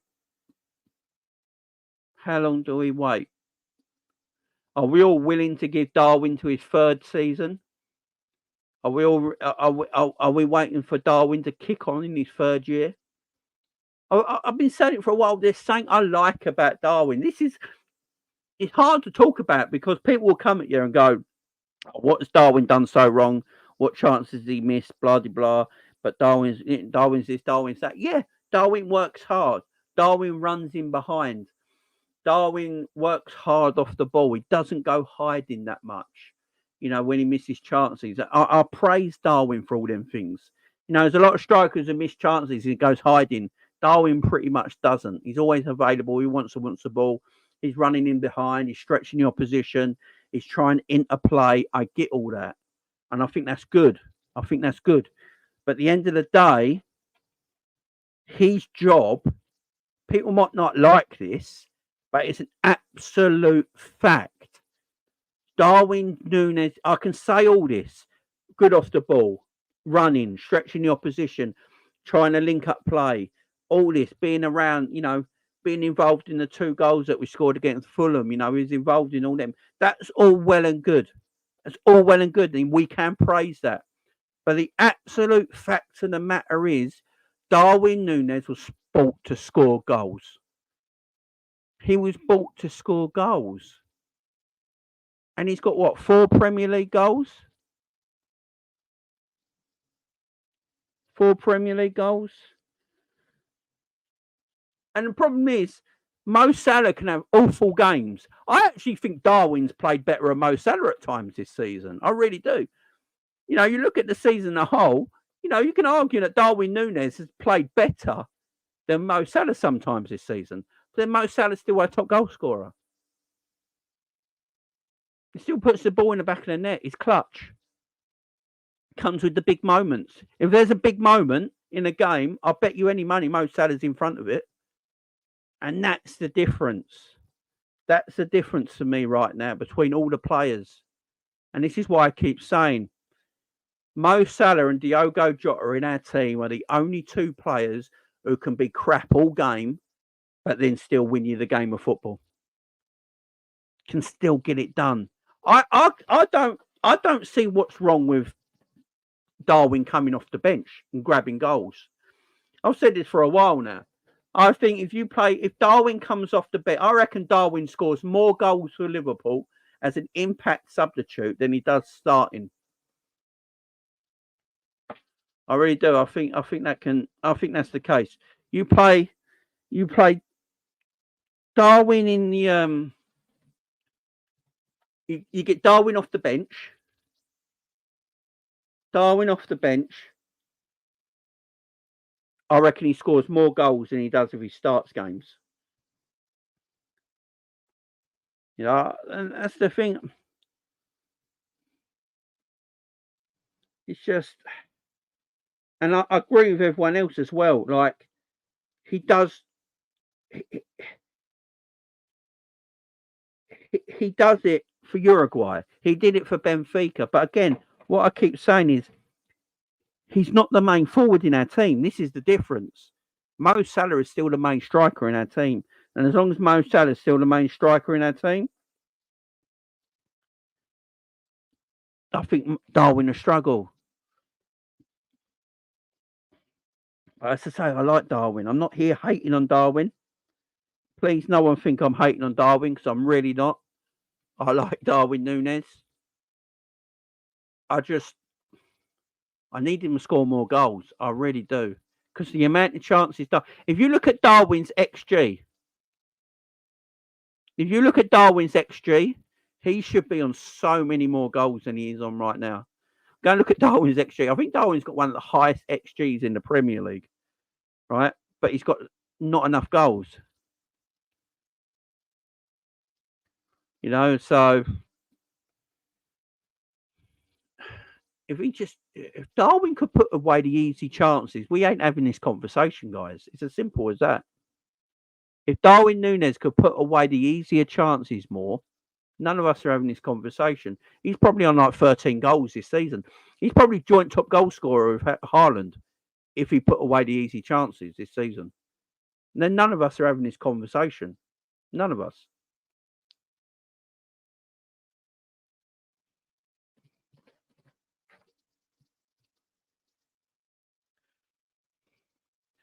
Jamie, the problem is Darwin opens spaces. He tracks back. He wins the ball back a lot. And Gatko could be like a ghost. And we all still say start Darwin. I think the fan base don't know what they want. Yeah, it's an issue because let me get K-Mac in here.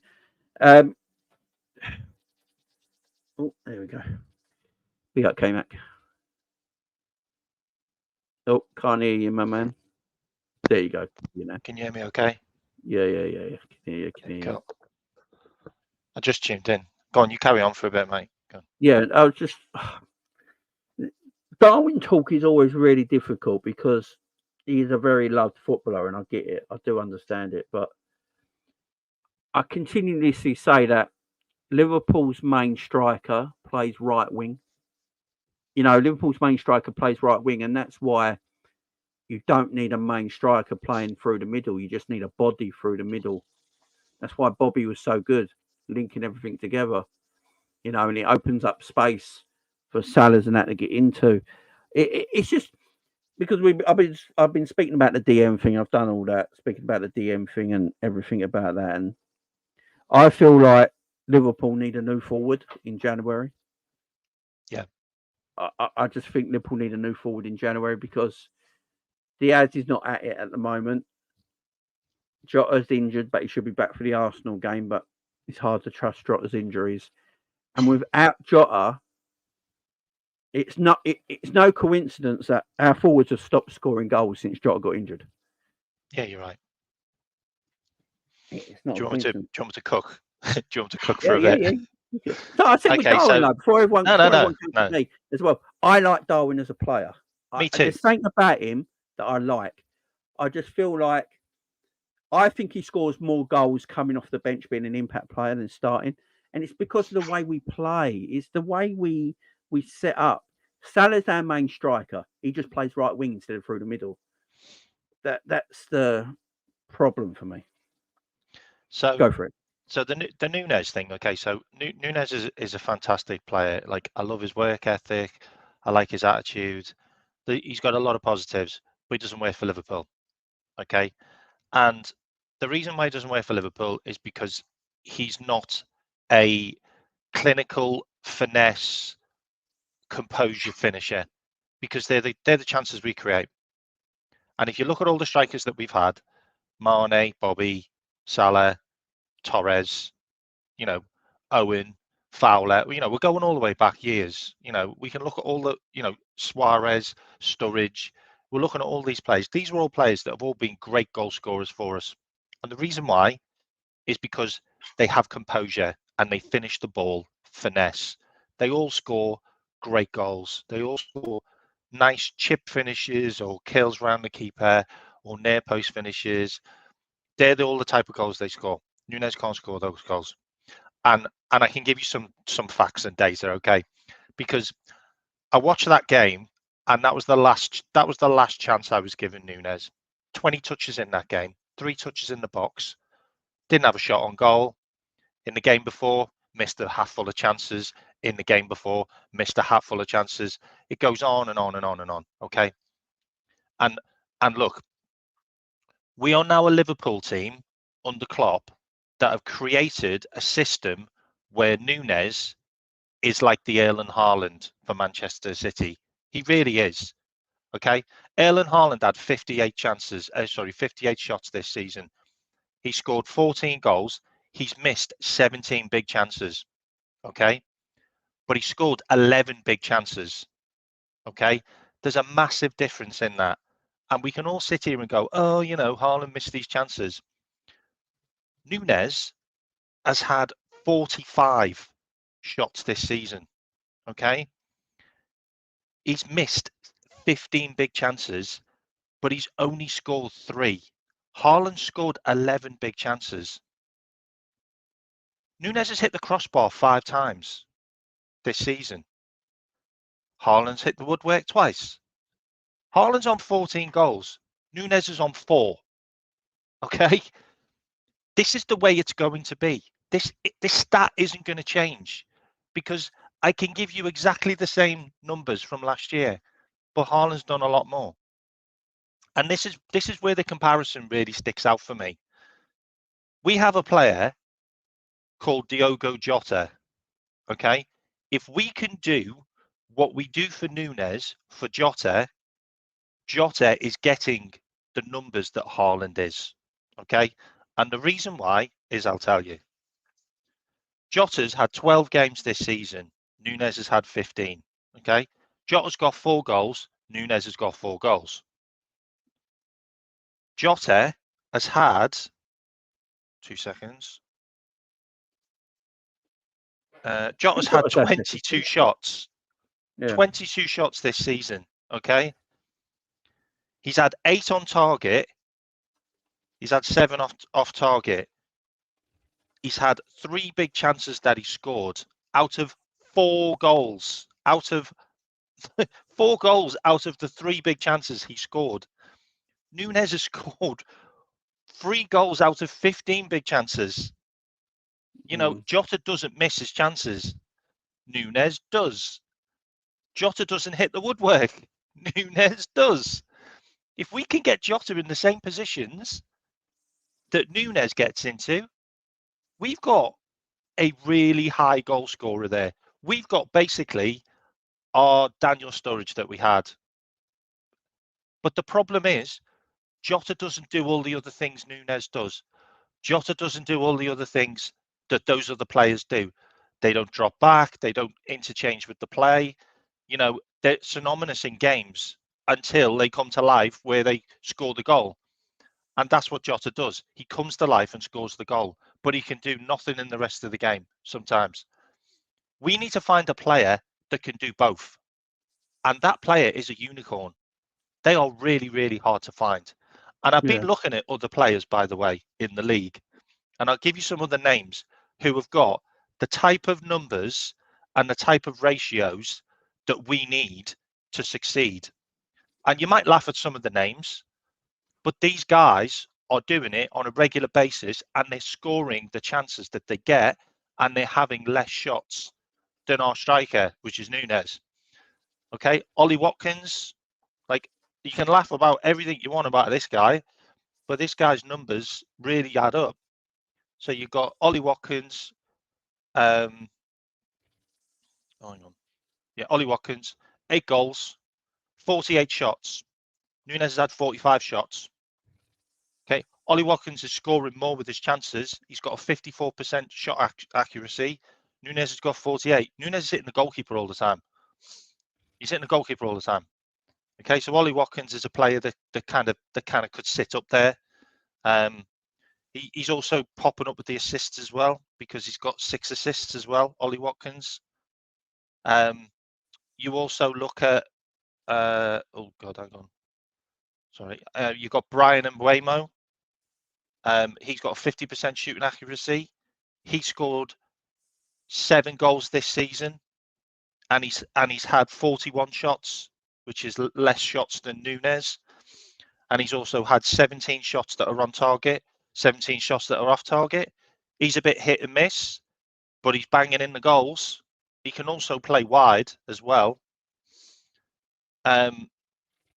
He's also pops up with 3 assists. Dominic Solanke, we used to have him. Like, he seems to be popping up with the goals this season. But this is the thing about it.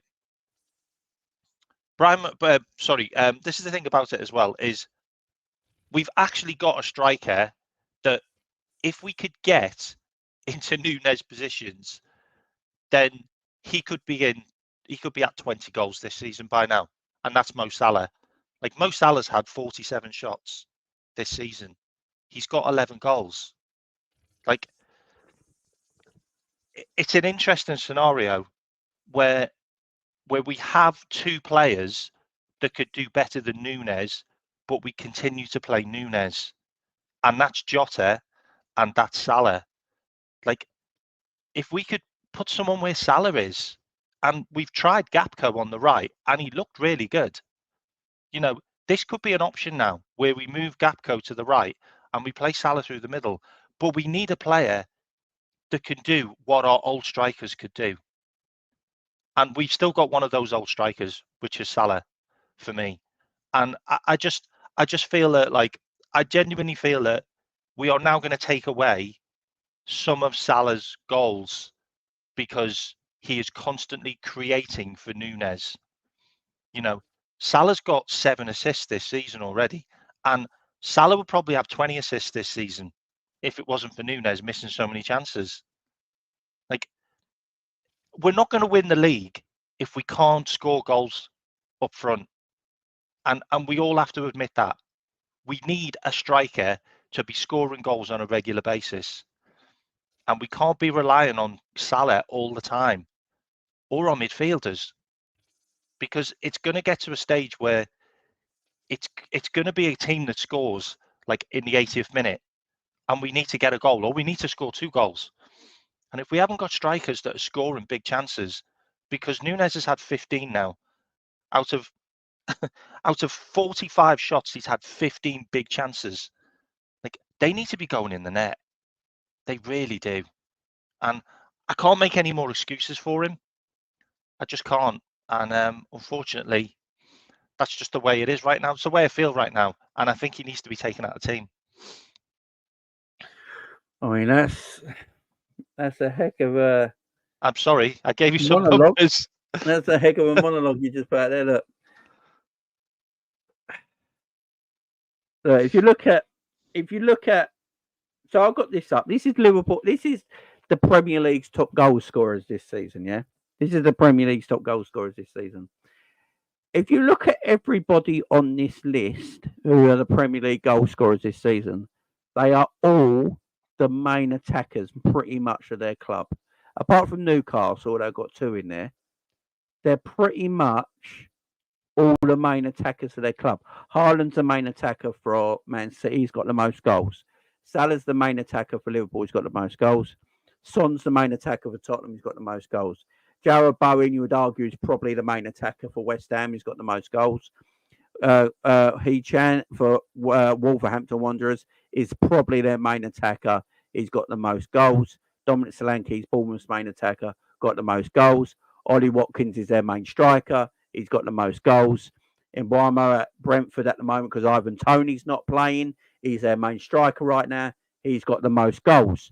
And then Isaac and Callum Wilson share 7 each, because they usually play together if they're fit. So if you look at the list, all the main strikers for them clubs are all the top goal scorers. And this They've is all had what the I most think, shots, by the way. They've all had the most and shots out of their clubs. because they're the main strikers, they're the main Yeah. attackers. And this is what I keep saying. I like Darwin. I think Darwin can do a job, but maybe we just got to work out that he might not be there to score goals because Salah is still Liverpool's main striker. He might play right wing. But he's Liverpool's main striker. So I will say this. Does it matter? Yeah. Apart from Haaland. It does matter. It does matter, Jamie. Now, what I'm saying is, apart from Haaland, would anyone else outscore Salah at Liverpool? Because Salah is positioned to be Liverpool's main striker. That's what I'm trying to say there. So, you look at Son, he's Tottenham's main striker. That's why he's going to get the goals because he has the most shots. Haaland, most goals, most shots. Salah, most goals, most shots. Bowen's West Ham's main linchpin. Hee-Chan's Wolves' main linchpin. Dominic Solanke's Bournemouth's main linchpin up front. So, can you bring up the stats of the most shots scored, the most shots taken out of the Premier League? Most shots. Because I'm telling you, it's Liverpool. Because if you add Nunez and Salah together, it's like 90 shots, like between two of them, and that doesn't sit with any of the other teams. Most shots. Oh my God! I think it's on there. It should be on the Premier League. It'd be in the stats. Let me do it quickly. Brighton have had the most. No, that's last season. Brighton had the most shots last season.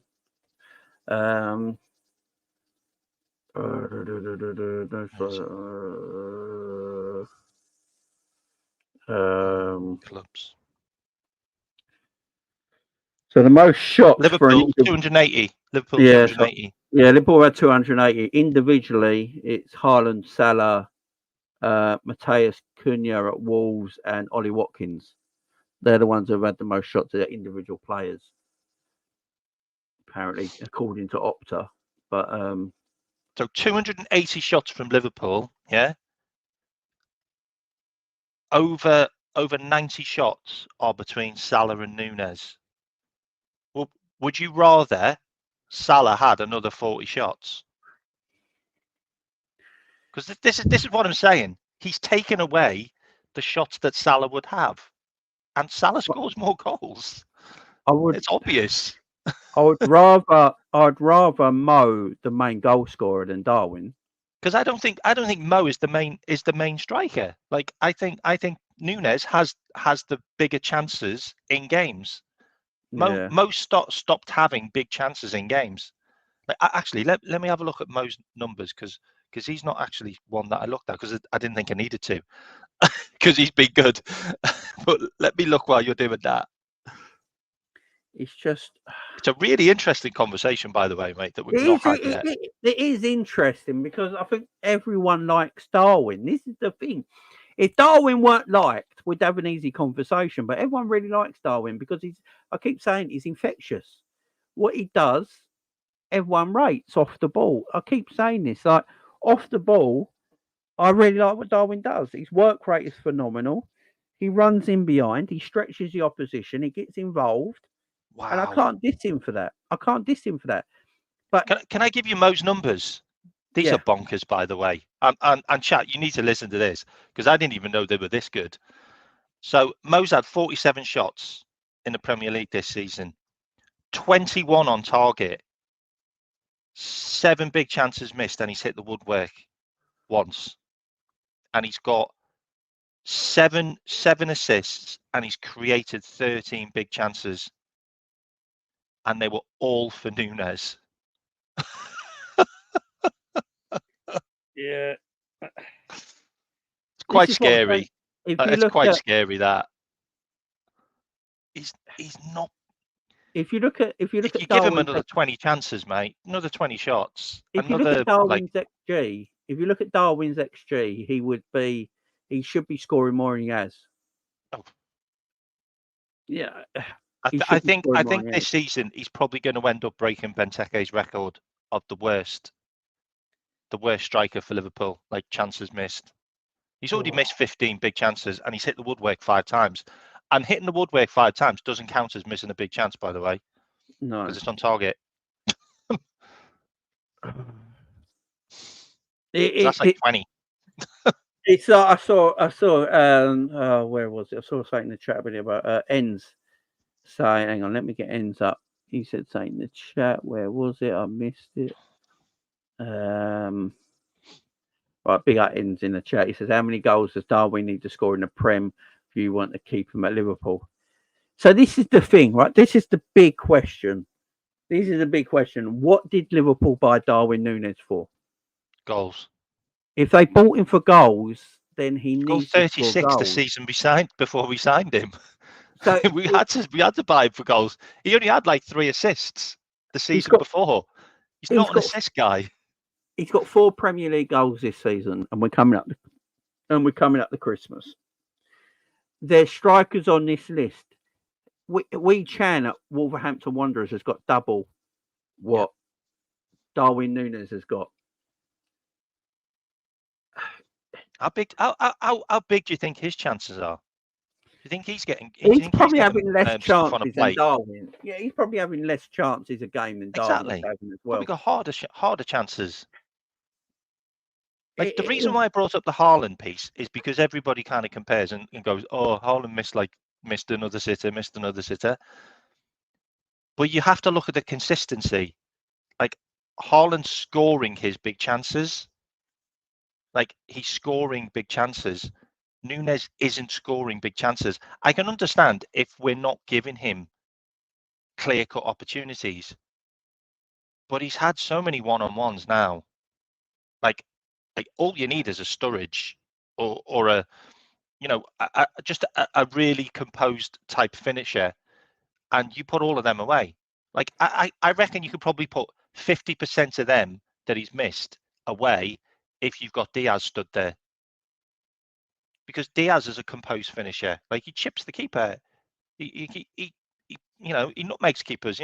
He does things that in front of goal, which seem to be a lot easier than what Nunez does in front of goal.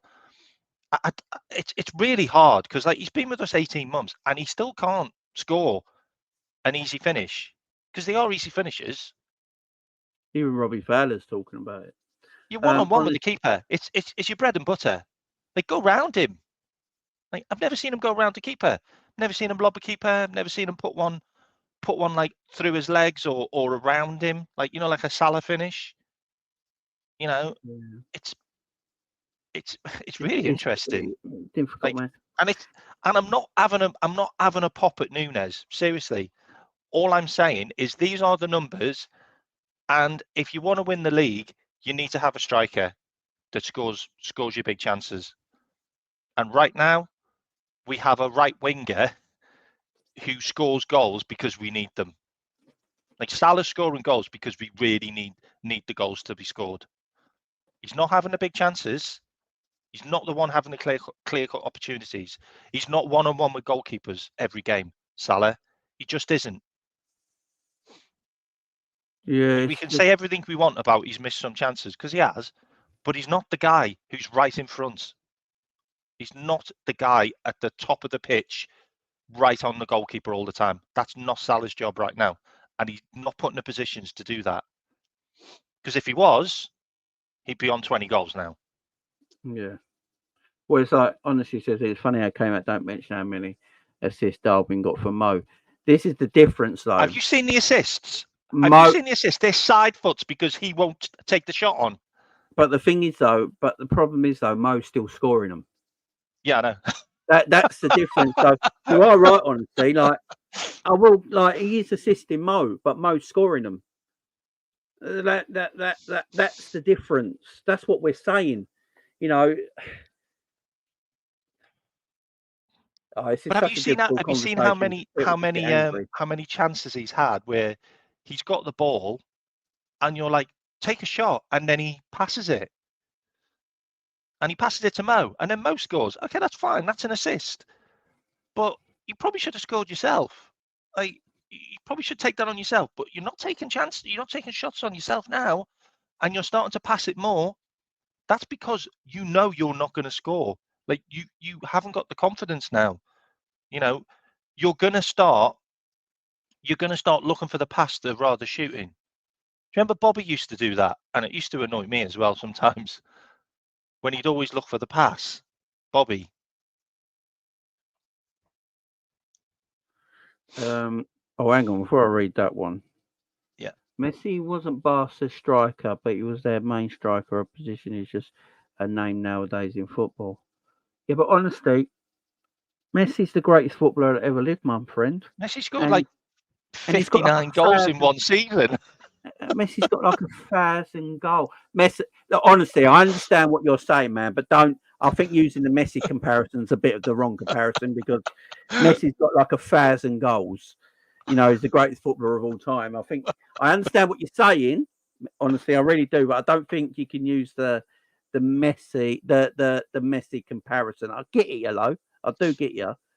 But so if what we're saying is you guys don't think that Darwin's a striker, you know, So what is he then? Anyone think, does it? So if you're all happy with Darwin being, because you are right, everyone's in the chat. Honesty and Gory are right as well. What they said in the chat as well. But Gory, I'll get his thing back up. He's basically saying that Darwin might not be scoring the goal, but he is involved in the goals that we score. You know, and he and things like that. And I agree, he is, and that's good. But that means are we going to class him as a striker then, or just a forward player? Are we just going to look at Darwin now and go, right, let's not call him a striker. Let's just call him a forward player like a Gakpo or a Diaz, someone like that who's involved in everything up front. If we think of it like that, then that's fine, right? Then the goals he's scoring and stuff like that, okay, then we can just go, if that's the case, he's just a forward player along the lines of a Gakpo and that, then perfectly fine. And the stats that he's got are perfectly fine. But if he's actually a striker, and that's what we class him at, then his stats aren't good enough. So it depends what everyone looks at him as. You know, if we all want to look at him as a forward in the names of a Jota or a Gakpo and things like that, then his stats will probably match up to be fine. You know, and if he's involved in, and that's the way he's playing, that's it, that's fine. But if he was bought to be a striker and he's not scoring goals, then we got an issue, ain't we? That's where I put it to you guys in the chat. What do you see him as? Do you see him as an attacker, a forward player in the lines of a Jota and a Gakpo? Or do you see him as a striker? Let me know in the chat. Let me know in the chat. Because I say I've got time for Darwin. I really have. I just need to know what everyone thinks. If he's a striker, then he's not doing his job as a striker right now. If you're having him as a forward along lines of a Jota or a Gakpo or a Diaz or anyone like that, then he's doing his job, I suppose, ain't he? Then it depends how you look at it. It all depends how you look at it, I suppose, ain't it, K-Mac? All I did, I just gave you some comparisons, and for me, I don't want him there. Like, I don't want him in that position. I want a guy that's going to score in that position because we're not scoring enough goals forwards wise. Like, we're relying too much on Salah. Like, and I thought the whole point in signing this guy was to take the pressure off Salah. And the thing about it as well is the whole team is centered around creating big chances for that guy, and we have done that. Like I hear people saying that, like, oh well, is it a Klopp problem? It's not a Klopp problem. The system works fine. We're getting him into brilliant positions where all he's got to do is score. Like, we should have beat Luton. He should have scored a couple more goals. He's had big chances against every single team. He has about 2 big chances in every game. It's the first game I've seen him where he hasn't had big chances against Palace because he just didn't even get in the box. Like, he just went missing in that game. He was hiding. And the problem is we've got big games coming up against Arsenal and Man United. I don't want him. I don't want him as the tip of the spear. I don't want him as the guy that we need to. We might only get one big chance against Arsenal. I want a guy there in that position that will score that big chance, and he's not that guy. So you put Jota in there, you put Salah in there, you put Diaz in there, you put Gakpo in there for me. Like if I'm like really, I'd rather have Dominic Szoboszlai in there. Dominic Szoboszlai would score. And this is the issue I've got. This is the issue I've got with these big games coming up, which can take us clear by a few points and really put us in a good position for next year to kick on and go on a big run. We need a striker that can score goals regularly, who gets big chances and scores them. And we're creating big chances for that guy, but that guy isn't scoring them. It needs to be someone else. And maybe that's why we're looking at Osimhen. Maybe that's why the Mbappe links are still coming up. Maybe he's not satisfied. Maybe he does want another striker. Like Jota you can't rely on Jota to be fit all season. You can't rely on players to be fit all season in those positions. For me, give Gakpo a run. Like, just give Gakpo 10 games. Like, let's see what happens. Like, he doesn't take many shots, but the shots he does take, he scores. I've got his numbers, but I'm not going to go into them now because I've got to go, because I've got to go back to work. Right. But I thought I'd jump on and just give you a little bit of info on Nunez, and I thought those comparisons might actually ring true with a few people, and that's all I'm saying. Fair enough. It's fair enough, my man. Thank you very much for joining. Appreciate it. Big up, man. Big up the Reds, and we're doing well. All right. Exactly, Much love to the chat. Okay. And honesty, we weren't laughing at you, mate. Okay. But Messi, that's not a good comparison. Yeah, Messi was a bit of a weird comparison, I will admit. Yeah, but you come up with some really good stuff, honesty, mate. All right. And big up the chat. See you later, mate. See you later, man. See you later. Right.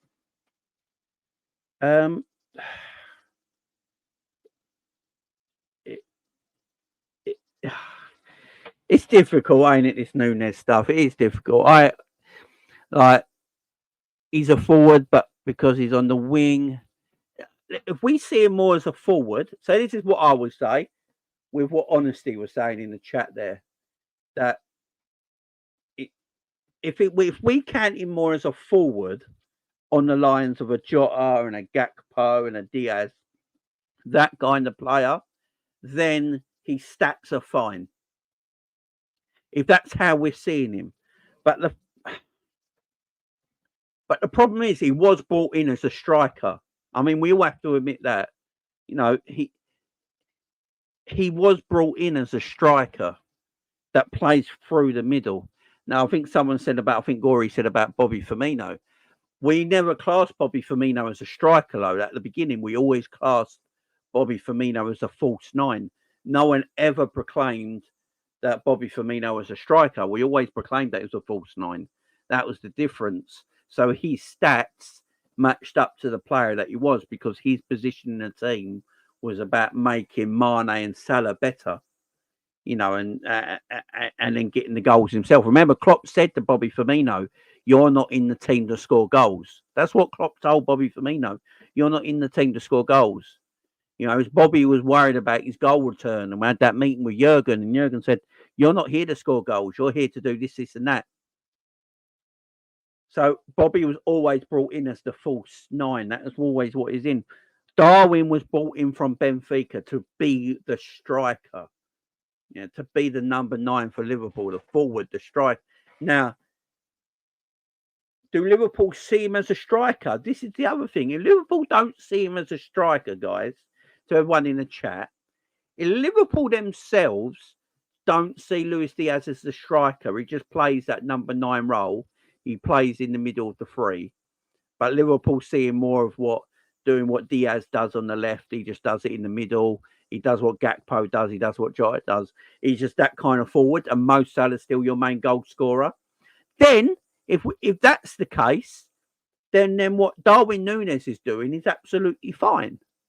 And I've got no problem with it. If that's the case, if that's how the club see it, if the club see Darwin as a player that's just in the mould of a Gakpo, a Jota, or a Luis Diaz, and he just plays that central area, and he's just a forward, not a striker, just a player that gets involved in the game, gets a goal if he can, you know, and plays in that kind of way, and then Salah's your main goal scorer.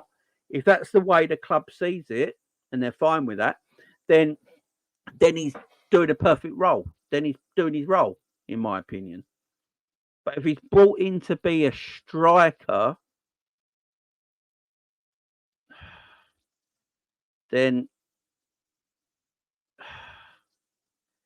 it's different, ain't it?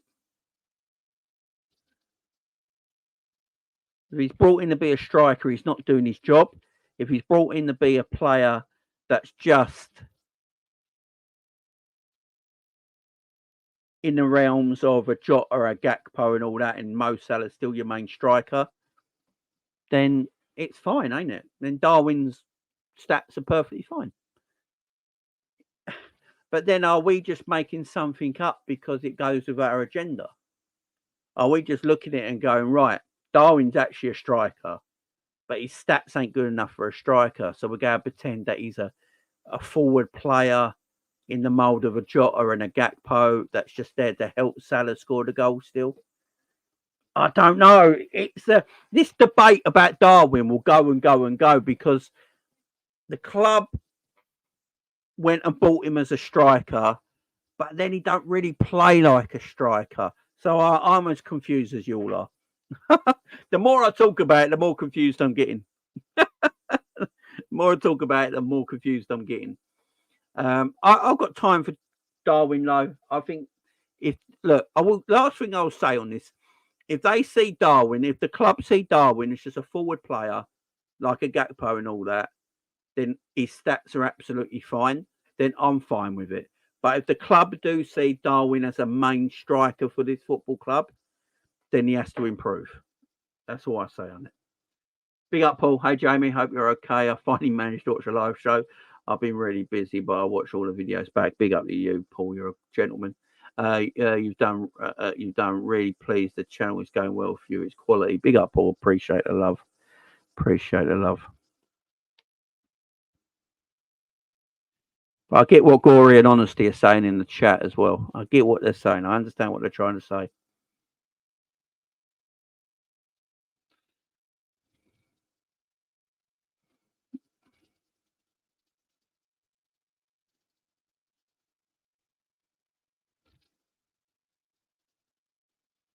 Big up, Pimp. The stream's back to Sense and Sensibility. Sorry about the glorified sensationalism by a certain contributor does my head in. Who, Pimp? Pimp? I'm not doing your head in, Pimp. I'm not doing your head in, my friend. I'm not doing your head in. Big up, Pimp. Much love to you, man. Big up, Jay. To you and your fam. Have a blessed Christmas. And you, Pimp in distress. And you, my friend. And you. All right. Big up. Big up. Big up. That's all I'm saying on the Darwin stuff. That's really this Darwin Nunez stuff. I think for all Liverpool fans everywhere, we're all going to feel different about it. Because we saw a player that cost 65 million that came in that we regarded as a striker, you know, an out-and-out goal scorer who is not our main goal scorer. You know, Mo Salah is Liverpool's main goal scorer and always will be as long as he's at Liverpool Football Club, in my opinion. So Darwin's never going to be our main goal scorer, but he chips in with goals. He plays well. You know, he's evolved his game a little bit. He's better than he was last season as a footballer, but he still misses very easy chances that does irritate everybody. Even if you are Big Darwin's biggest supporter, it still irritates you that he misses big chances. But if we look at him on the fact that the way Liverpool play and the way Liverpool set up is that Darwin is used in the same way a Jota, a Diaz, and a Gakpo are used in this Liverpool's front line.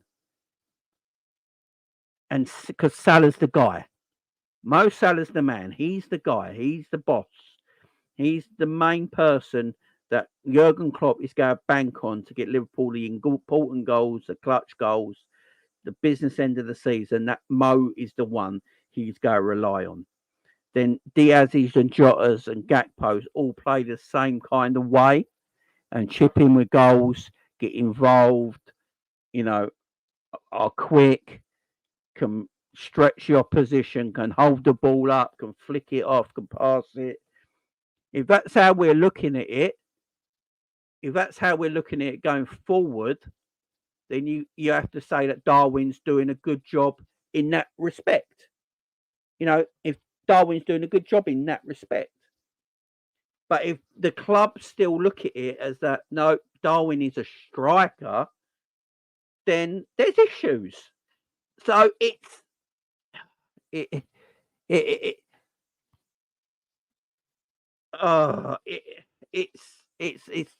a weird one, ain't it?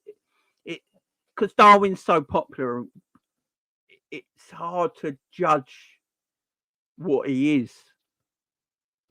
The way I look at Darwin, I don't think he's a striker like Haaland is.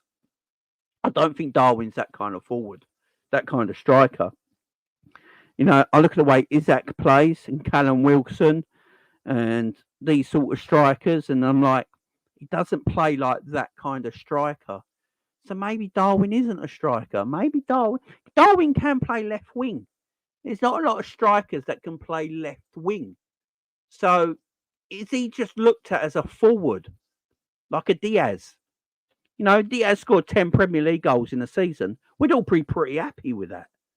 If Diaz is scoring 10 Premier League goals every season and he's involved in a lot of the good stuff that Liverpool do, and he's got an assist and he opens up teams and stuff like that and he works hard, everyone would be pretty happy with that.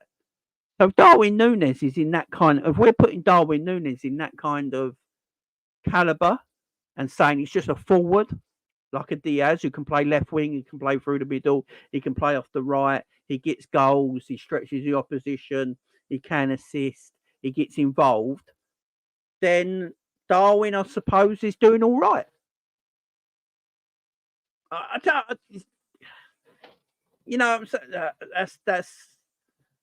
That's the way I look at it. That's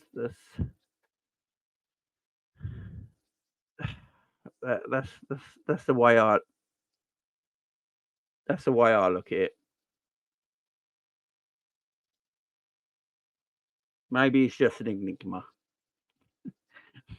Maybe Darwin's just a massive enigma that we just don't.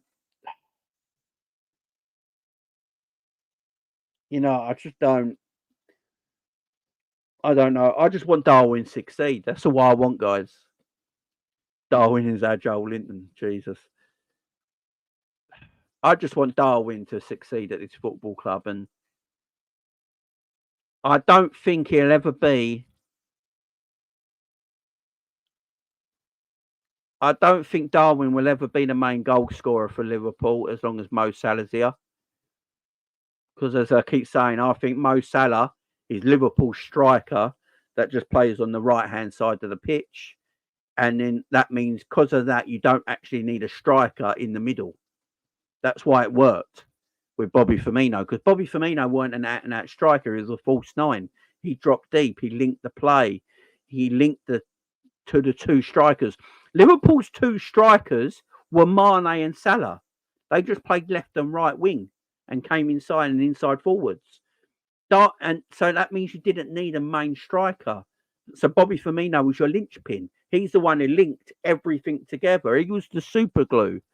That's what Bobby Firmino was. That's why Klopp told him your game is not about scoring goals. Klopp wouldn't have told Bobby Firmino. If Bobby Firmino was meant to be a striker at our football club, Klopp wouldn't have told him your job is not to score goals. Your job is to link and glue this team together. That's your job. So if you look at it like that, Salah and Mane were Liverpool strikers. They just played wide. Bobby wasn't the striker. He's the glue that held it all together. If you look at it still to this day, Mo Salah is Liverpool's main striker. He just plays the right wing. And I think he's looking at it and thinking, Darwin and Jota and all that are just my forwards that link it all together. Maybe that's it. Maybe that's what it is. Maybe that's what it is. Maybe that's what it is. You know, maybe we got to stop looking at Darwin as a striker. Maybe. I don't know. This debate could go on and on and on and on and on. It could go on forever. You know, I think if you played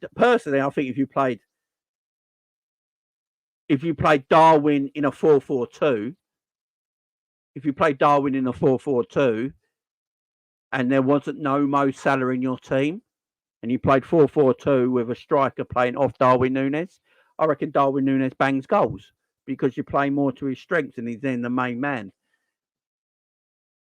So it's a good question what En said earlier. How many goals do you expect Darwin to get? It's a good question because if he's not your main striker and Mo is, then what do you expect from Darwin? It's a good point. It's a difficult one, man. It's a difficult one. But look at all the strikers we've had in the past 20 years. I'd still take Darwin over a lot of them. Do you know what I mean?